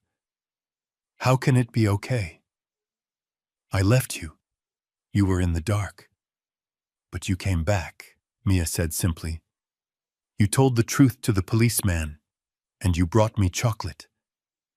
Leo dropped his pillow. He threw his arms around his sister. Mia hugged him back. They held on to each other, 2 survivors of a shipwreck clinging to the same piece of driftwood. I sat on the edge of the bed and watched them. My heart felt like it was expanding and breaking at the same time. For years, I had thought of Leo as Austin's son. I saw the entitlement in him. I saw the way he ignored Mia. I saw the way he demanded expensive gifts. I had distanced myself from him, thinking he was a lost cause, just another clone of his parents. I was wrong. He was not a clone. He was a hostage.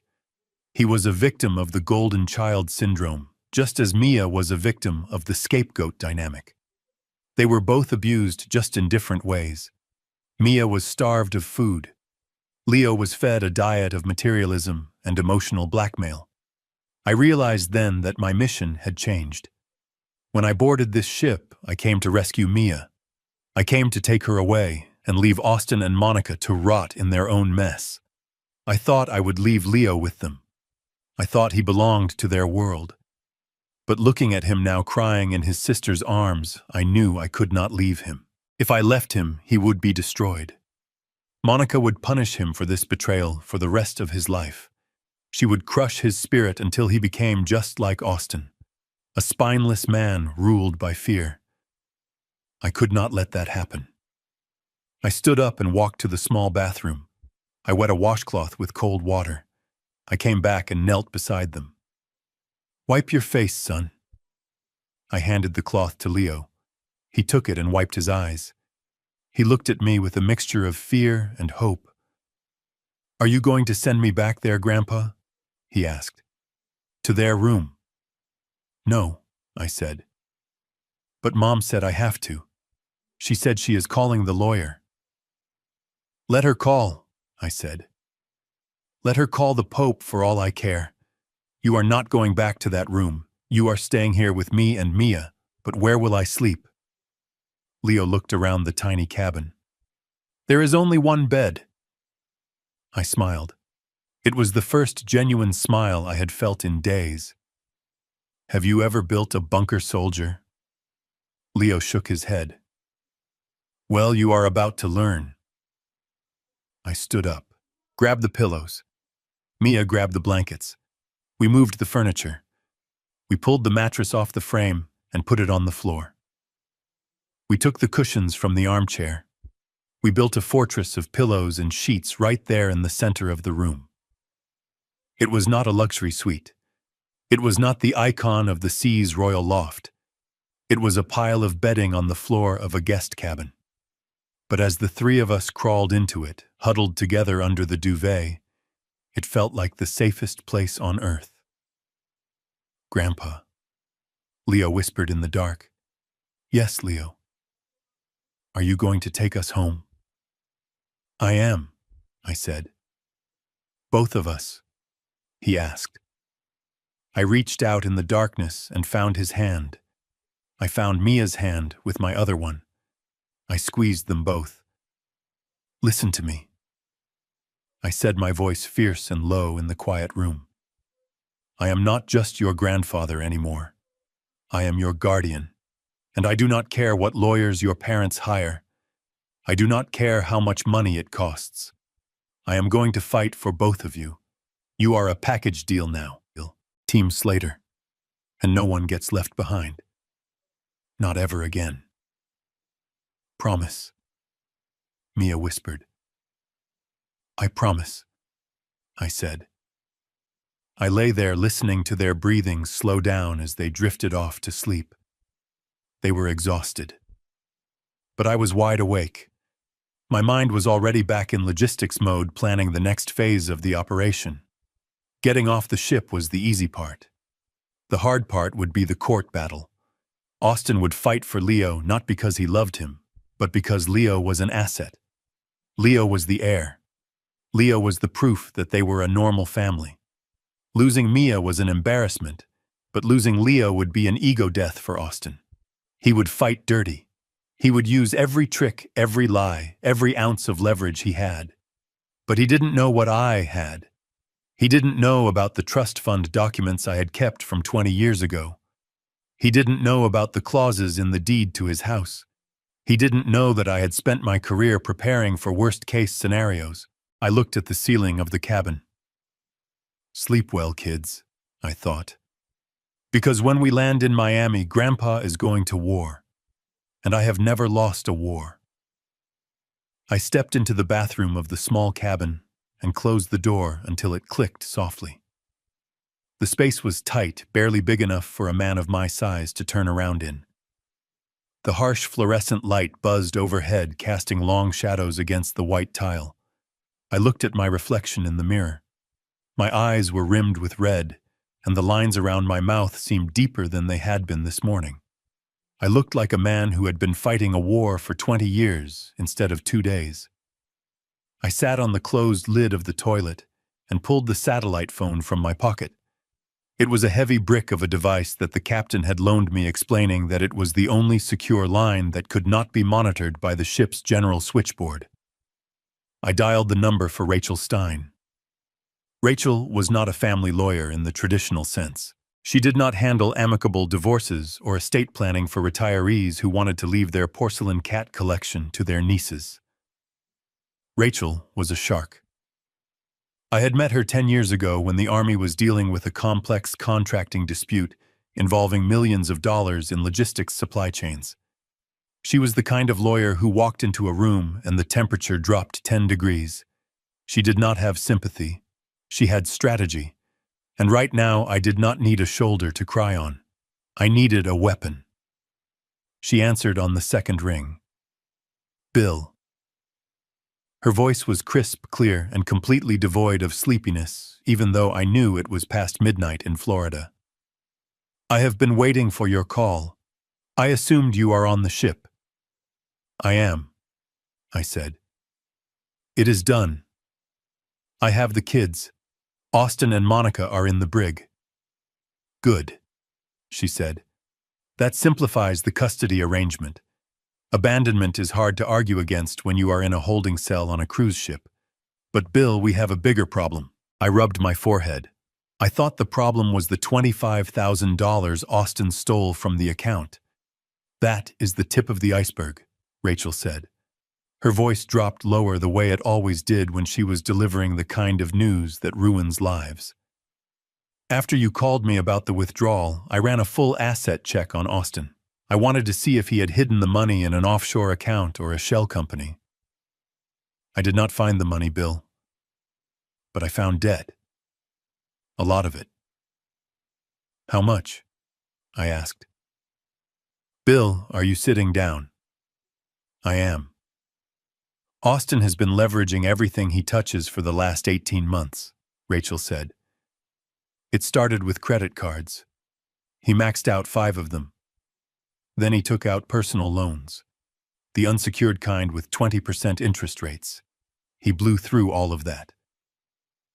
But that was not enough. She paused. The silence on the line was thick with static from the satellite connection. He forged a power of attorney document 6 months ago, she said. He used it to take out a home equity line of credit on your house. The house you live in. The house you own free and clear. Or at least the house you thought you owned free and clear. I felt the blood drain from my face. My hand gripped the phone so hard the plastic creaked. My house, I whispered. The house I built with my wife, Sarah. The house where we raised Austin. The house that was supposed to be the safety net for Mia and Leo. He took out $300,000 against the equity. Rachel continued relentlessly. And he did not stop there. When the banks cut him off, he went to private lenders. I am looking at a lien filed against his car and a threatening letter from a loan company based in a strip mall in Hialeah that specializes in high-risk borrowers. Bill, these are not nice people. These are the kind of people who charge 50% interest and collect with baseball bats. I closed my eyes. I could see it all now. The desperation in Austin's eyes when he came to the cabin. He wasn't just afraid of losing his job. He was afraid for his life. He had dug a hole so deep that he couldn't see the sky anymore, and instead of asking for a ladder, he had decided to dig deeper, hoping to come out on the other side. Where did the money go, Rachel? I asked. $300,000 plus the loans plus the theft. Where is it? Crypto. She said the word with the same disdain she would use for a contagious disease. He bought into a speculative coin scheme that crashed last month. He lost 80% of it in 48 hours. He was trying to win it back. That is why he stole the $25,000 from you. It wasn't just for the cruise. He was gambling on the market from his phone trying to hit a jackpot to pay off the sharks before you found out. I felt a wave of nausea. It was the sickness of realization. My son was not just a bad father. He was a financial suicide bomber. He had strapped a vest of debt to our entire family and pulled the pin. What does this mean for the house? I asked. It means the bank is going to foreclose, Rachel said. The payments on the equity line have not been made in 3 months. They are preparing the notice of default as we speak. If we do nothing, you will lose the house. You will lose the land. You will be on the street in 60 days. I sat there in the cold, white bathroom, listening to the hum of the ventilation fan. 60 days. I was 68 years old. I had a pension and some savings, but I could not buy a new house in this market. And I certainly couldn't raise 2 traumatized children in a 1-bedroom rental apartment. Austin had not just abandoned his children for a vacation. He had stolen their home. What are my options? I asked. Rachel took a breath. This is where it gets ugly, Bill. You have 2 choices. Choice A is you accept the debt. You try to pay it off. You liquidate your retirement savings. You sell your truck. You maybe sell the land to pay the bank. You save Austin from criminal charges, but you bankrupt yourself and the children's future. And choice B? I asked, knowing the answer before she gave it. Choice B is the nuclear option, Rachel said. We claim fraud. We go to the police and the bank, and we file a sworn affidavit that you did not sign that power of attorney. We prove that Austin forged your signature. If we do that, the bank has to eat the loss. The debt becomes invalid because it was acquired through criminal identity theft. You keep the house. You keep your savings. But Austin goes to prison, I said. Yes, Rachel said, and not for a weekend. We are talking about bank fraud, wire fraud, and identity theft involving a senior citizen. That is a federal crime with mandatory minimum sentencing. He is looking at 10 years bill, maybe 15. 10 years. My son. I looked at the bathroom door. Beyond it, my grandchildren were sleeping in a fort made of pillows. They had finally found a moment of peace. They believed I could protect them. They believed Grandpa could fix anything. If I chose option A, if I tried to save Austin, I would be breaking my promise to them. I would be throwing away the resources I needed to send them to college, to feed them, to give them a stable home. I would be sacrificing the innocent to save the guilty.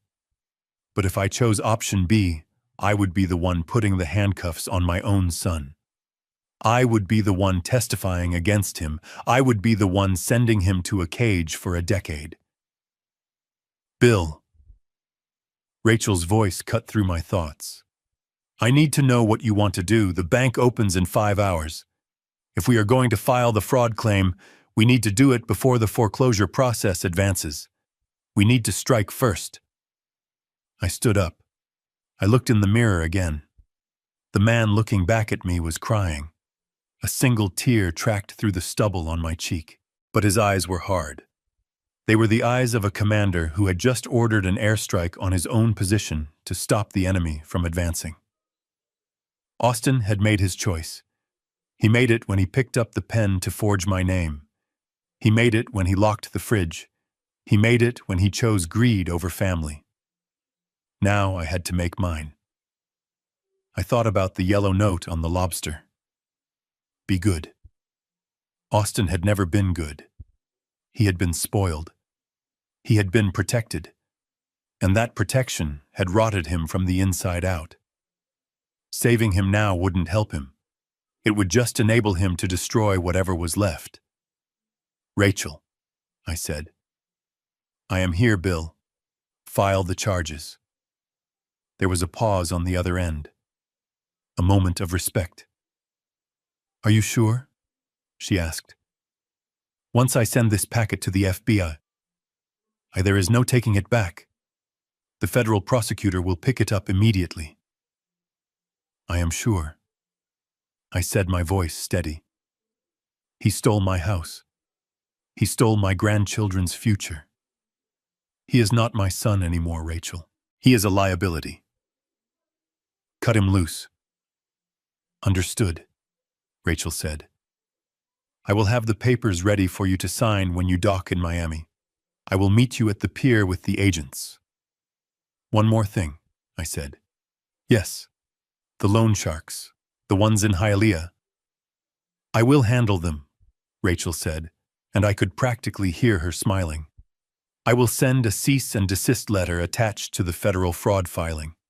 Once they know the FBI is involved and that the debt is tied to a criminal investigation, they will scatter like cockroaches.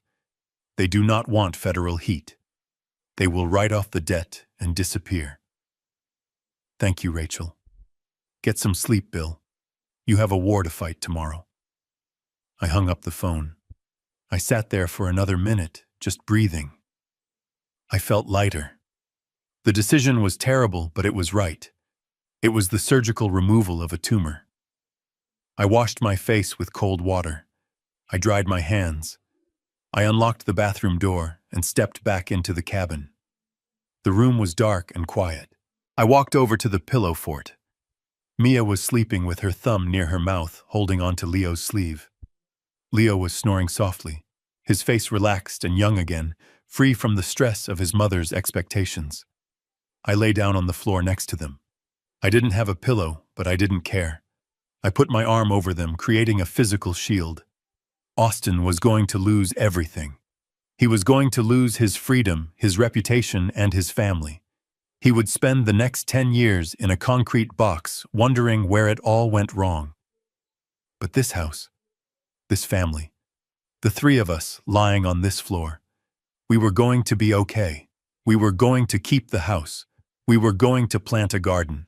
We were going to bake cookies that didn't cost money. I closed my eyes. The ship rocked gently, carrying us toward the dawn. I was ready. I was the firewall, and nothing was ever going to burn these children again. The return journey to Miami was a blur of gray water and heavy silence. The icon of the seas, which had seemed like a floating paradise 2 days ago, now felt like a massive cage. When the thrusters finally fired to push the behemoth into its berth at the port of Miami, the vibration rattled the teeth in my skull. It was the sound of reality crashing back into our lives. I stood on the lower gangway deck holding Mia and Leo's hands. We were not disembarking with the other passengers. We were not part of the happy sunburned herd dragging their duty-free liquor and souvenirs toward customs. We were being escorted by the staff captain and 2 security officers through a service exit. Ahead of us, flanked by 4 guards, walked Austin and Monica. They looked like ghosts of the people they used to be. Austin's floral shirt was wrinkled and stained with sweat. He walked with his head down, staring at his expensive loafers as if they were the only things keeping him tethered to the earth. Monica, however, was still trying to maintain an illusion. She had reapplied her makeup. She had brushed her hair. She walked with her chin up, looking straight ahead, refusing to acknowledge the guards holding her arms. She was marching toward her doom with the arrogance of someone who still believed she could speak to a manager and have the charges removed. We stepped off the metal ramp and onto the concrete of the pier. The heat of Florida hit us instantly. It was humid, sticky, and smelled of diesel fuel and ocean salt. But unlike the heat in Nassau, which felt like a vacation, this heat felt like an interrogation room. Waiting for us at the bottom of the ramp were not taxi drivers or tour guides. There were 3 black SUVs with government plates. Standing beside them were 4 officers in tactical vests with FBI printed in bold yellow letters on their backs, and 2 uniformed Miami-Dade police officers. And standing right in front of them, looking like a statue carved from ice and granite, was Rachel Stein, my lawyer. She held a thick manila folder in her hands. She didn't smile when she saw me. She simply nodded a sharp, professional acknowledgement that the package had been delivered. The ship security team stopped at the bottom of the ramp. They handed paperwork to the lead FBI agent, a tall man with sunglasses and a jawline that looked like it could chew through steel. Austin stopped walking. He looked at the cars. He looked at the guns on the officers' hips. The reality of the situation finally pierced through his denial. His knees buckled slightly, and the guard had to hold him up. Monica, however, stopped and let out a scoff of disbelief. "Is this necessary?" she demanded, her voice shrill and loud, echoing off the metal hull of the ship. "All this drama for a family misunderstanding. Do you know how much taxes we pay? We are platinum members with this cruise line." The lead FBI agent stepped forward. He did not remove his sunglasses. "Monica Slater?" he asked. "Mrs. Slater." She corrected him, snapping her fingers. "And I demand to speak to my lawyer before you, Monica Slater and Austin Slater." The agent interrupted, his voice flat and bored. "You are under arrest for federal bank fraud, wire fraud, aggravated identity theft, and child endangerment across state lines." He gestured to the uniformed officers. "Cuff them." "No!" Monica shrieked. She pulled her arm away from the ship security guard, only to have it grabbed instantly by a police officer. "You cannot touch me. This is a prank, right? Bill put you up to this." She spun around, searching for me. Her eyes landed on where I stood 10 feet back, shielding the children. "Bill, tell them." she screamed. "Tell them you are senile. Tell them you forgot you signed the papers. Stop this right now. It is not funny anymore." I looked at her. I looked at the woman who had tormented my granddaughter, who had turned my son into a thief, who had lived like a queen on stolen money. I felt absolutely nothing. No anger, no pity, just the cold satisfaction of a balance sheet finally zeroing out. "I did not sign anything, Monica," I said calmly. "And neither did Austin. Not legally." Liar. She lunged toward me, but the handcuffs clicked shut around her wrists. The sound was sharp and final. "You are jealous. You are a jealous old man who wants to ruin our happiness because you are miserable. You are trying to sabotage my career. Do you know how many followers I have?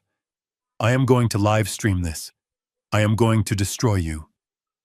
"Check her pockets," the agent ordered. An officer patted her down and pulled out her phone. "Hey, give that back. That is my property," Monica yelled, thrashing against the restraint. "It is evidence now, ma'am," the officer said, bagging it. Austin did not fight. When the officer approached him, he turned around slowly and offered his wrists.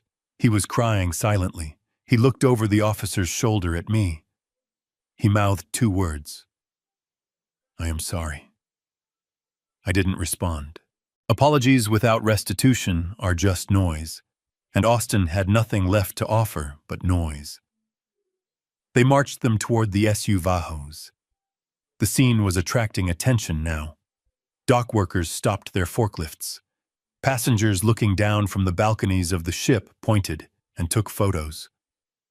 Monica Slater was finally getting the fame she always wanted. She was the center of attention. She was the main character. But the genre of her story had changed from a lifestyle vlog to a true crime documentary. As they pushed Austin into the back of the first vehicle, he looked at Leo. "Leo, son." Austin called out, his voice cracking. "Be good, okay? Listen to Grandpa. I will call you." Leo stood beside me, rigid as a board. He didn't wave. He didn't cry. He just watched his father disappear behind the tinted glass. He learned a lesson that day that no school could teach. He learned that actions have consequences that cannot be undone with a hug or a toy. Monica fought until the very end.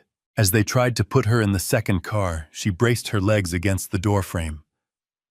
"I did nothing wrong," she screamed to the sky, to the ship, to anyone who would listen. "I am a good mother. I fed her. She had bread. She is lying. The girl is a liar. She is the problem." The officer pushed her head down, protecting her from hitting the frame, and shoved her inside. He slammed the door. Her muffled screams were cut off. The silence that followed was heavy. The seagulls cried overhead. The water lapped against the pilings. Rachel walked over to us. She looked at the kids, then at me. "Are they okay?" she asked softly. "They will be," I said.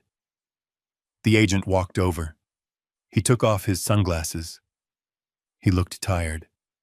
"Mr. Slater, we have everything we need. The video evidence you sent from the ship, combined with the bank records Rachel provided, is airtight. We are going to recommend no bail. They are flight risks, and they have demonstrated a capacity for witness intimidation." "Thank you," I said. "We will need to take a statement from you and the children. We have a child advocacy center set up near the station. It is comfortable. There are toys. They can talk to a specialist, not a cop." I nodded. "That is fine. We are ready." I looked down at Mia. She was staring at the spot where the car with Monica had disappeared. She was trembling slightly, not from fear, but from the release of adrenaline. The monster was gone. The witch was in the cage. "Is she coming back, Grandpa?" Mia whispered. "No, honey," I said. "Not for a very long time." We walked toward Rachel's car. I held their hands tight. Behind us, the massive cruise ship loomed a monument to excess and fake happiness. But we were walking away from it. We were walking toward my old truck, toward my house, toward a life that would be smaller, simpler, but infinitely more real. The handcuffs had clicked, but for us, it sounded like the turning of a key unlocking a prison door. We were finally free. The family court building in downtown Miami smelled of floor wax and stale coffee. It was a place where dreams went to die, and where the grim reality of broken homes was shuffled through the system in 15-minute intervals. But for us, this was not just a procedural hearing. This was the final battleground. I sat on the hard wooden bench in the front row. To my left sat Rachel Stein, my lawyer, who looked as sharp and lethal as a switchblade in her charcoal suit. To my right sat a court-appointed guardian ad litem, a soft-spoken woman named Mrs. Higgins, who had spent the last 2 weeks interviewing Mia and Leo. And across the aisle sat Austin and Monica. They were not wearing their designer clothes today. They were wearing orange jumpsuits provided by the county jail. Their wrists were shackled to their waists.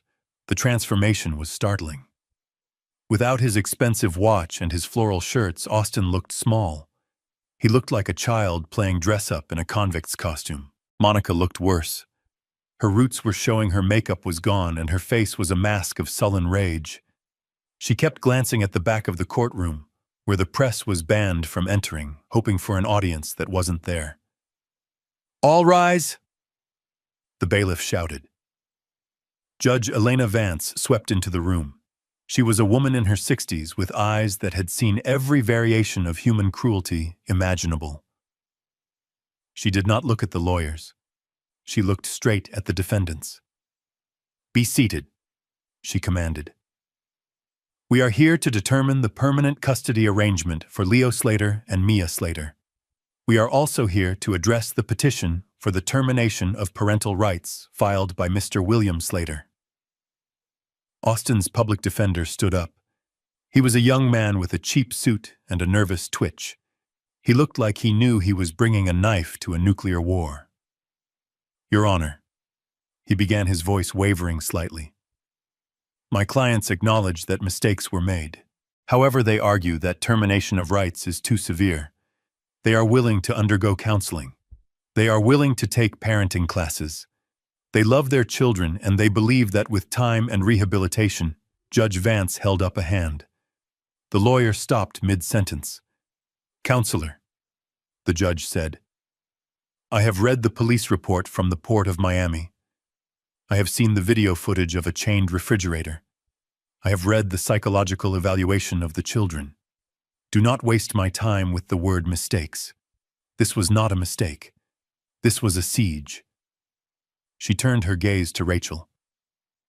"Ms. Stein," the judge said, "you mentioned in your filing that there is additional financial evidence relevant to the children's welfare." Rachel stood up. She did not need notes. She knew the case by heart. "Yes, Your Honor. While the criminal charges regarding the bank fraud and the house are being handled in federal court, we have uncovered a specific financial crime that speaks directly to the defendants' fitness as parents." Rachel walked to the evidence table. She picked up a document sealed in a plastic sleeve. 13 years ago, when Mr. William Slater's wife passed away, she left a small inheritance. Mr. Slater did not spend it. He placed it into a protected trust fund specifically designated for the future education of his grandchildren. When Mia was adopted, he added her name to the trust, ensuring she would have the same opportunities as Leo. I watched Austin's back stiffen. He didn't know I knew about this part. He thought I only knew about the house. Rachel continued. The trust was set up so that withdrawals could only be made for educational or medical emergencies and required the signature of the trustee. That trustee is William Slater. She handed the document to the bailiff, who passed it to the judge, 2 days before the defendants embarked on their cruise. Rachel said, "A withdrawal was made from this trust in the amount of $25,000. The stated reason on the bank form was emergency medical surgery for Mia Slater." The courtroom went silent. Even the air conditioning seemed to stop humming. Emergency surgery. The judge repeated, looking at the paper. Rachel nodded. There was no surgery, Your Honor. Mia was healthy. The money was withdrawn in cash. We traced the serial numbers of the bills used to pay for the upgrade to the Royal Loft Suite on the Icon of the Seas. Rachel paused, letting the weight of that sink in. They did not just leave Mia behind, Your Honor. They stole her college fund to pay for the vacation they excluded her from. They used her own future to fund her abandonment. I looked at Monica. For the first time, she looked down. Even she, with all her narcissism and delusion, could not spin this. Stealing from your own child is a taboo that transcends even the darkest family dysfunctions. Rachel held up one final piece of paper. And this, she said, is the withdrawal slip. It bears the signature of William Slater. But as we have proven with a handwriting expert and Mr. Slater's sworn affidavit, he was not at the bank. He was at home gardening. The signature was forged by Austin Slater, who used his position as a former bank manager to override the security protocols. The judge looked at the documents. She adjusted her glasses. She looked at the signature. Then she looked at Austin. Mr. Slater. The judge asked, her voice dangerously quiet. Do you have anything to say? Austin stood up. His chains rattled against the table. He looked at me. He looked for the father who had saved him from high school bullies. He looked for the father who had paid his tuition. But that father was gone. In his place was the logistics officer who had just cut the supply line.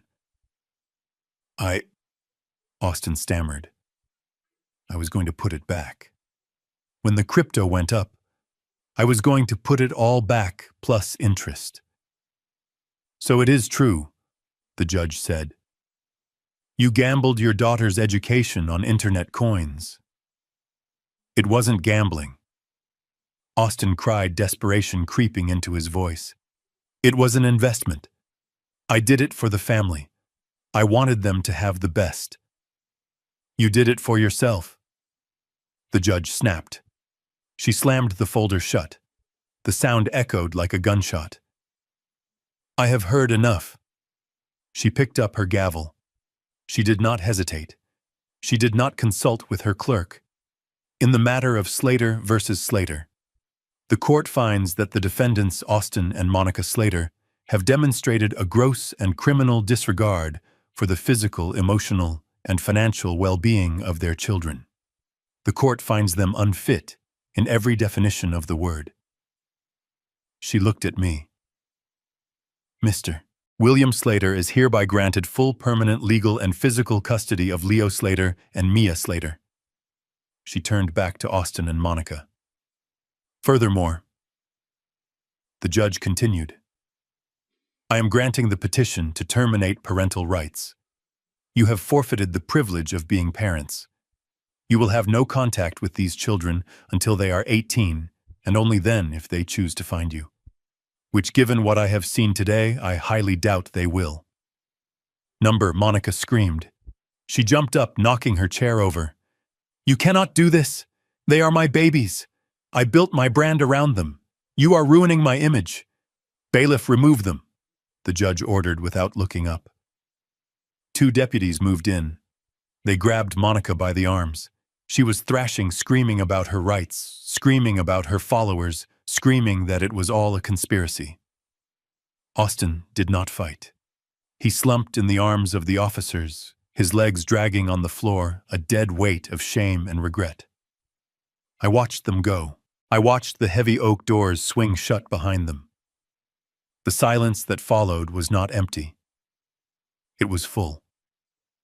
It was full of relief. It was full of the promise of safety. The judge looked at me. Her face softened. Mr. Slater, she said, good luck. You have a lot of work ahead of you. Raising children at your age is not easy. I stood up. I buttoned my jacket.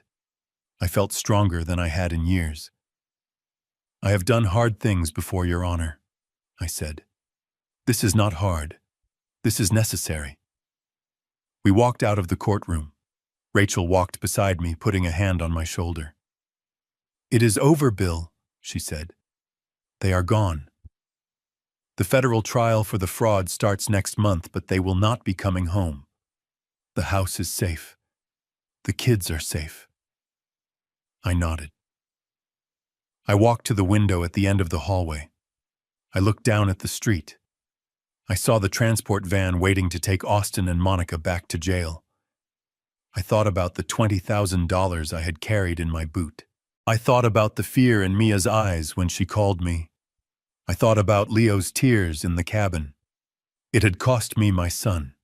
It had cost me my peace of mind. It had cost me the illusion of a happy family. But as I turned away from the window, ready to go home to the two children waiting for me in the lobby, I knew I had made the only trade that mattered. I had traded a lie for the truth, and the truth, as painful as it was, felt like solid ground. The farmhouse we bought sits on 4 acres of land in the quiet hills of North Carolina. It is a simple place. The floors creak when you walk on them, and the wind whistles through the chimney on stormy nights. But it is ours. It is paid for. And most importantly, it is safe. I was standing at the kitchen island, kneading dough for a loaf of sourdough bread. Baking has become a ritual for me. There is something grounding about the physical act of turning flour and water into sustenance. It is honest work. You cannot lie to dough. If you rush it, if you treat it badly, it will not rise. Through the window above the sink, I could see Leo. He was not staring at a screen. He was not worrying about whether his shoes were expensive enough. He was throwing a tennis ball for the 2 stray dogs we adopted from the shelter last month. He was wearing jeans stained with grass and a t-shirt with a hole in the shoulder, and he was laughing. It was a deep belly laugh that echoed across the yard. Mia was sitting at the kitchen table behind me. She was drawing. She had filled 3 sketchbooks in the last 6 months. She drew trees. She drew the dogs. She drew us, Grandpa, she said, holding up her picture. Look. It was a drawing of the 3 of us standing in front of the house. The son in the corner of the page was wearing sunglasses. It is beautiful, honey, I said, wiping the flour from my hands. We will put it on the fridge. The fridge. The appliance that used to be a symbol of her torture was now covered in art. It was filled with fresh vegetables, milk, and cheese. It was never locked. Mia checked it sometimes just to make sure. She would open the door, stare at the food for a second, smile, and close it again. It was her way of grounding herself. The crunch of gravel on the driveway announced the arrival of the mail carrier. I walked out to the mailbox at the end of the lane. The air was crisp, carrying the scent of pine and damp earth.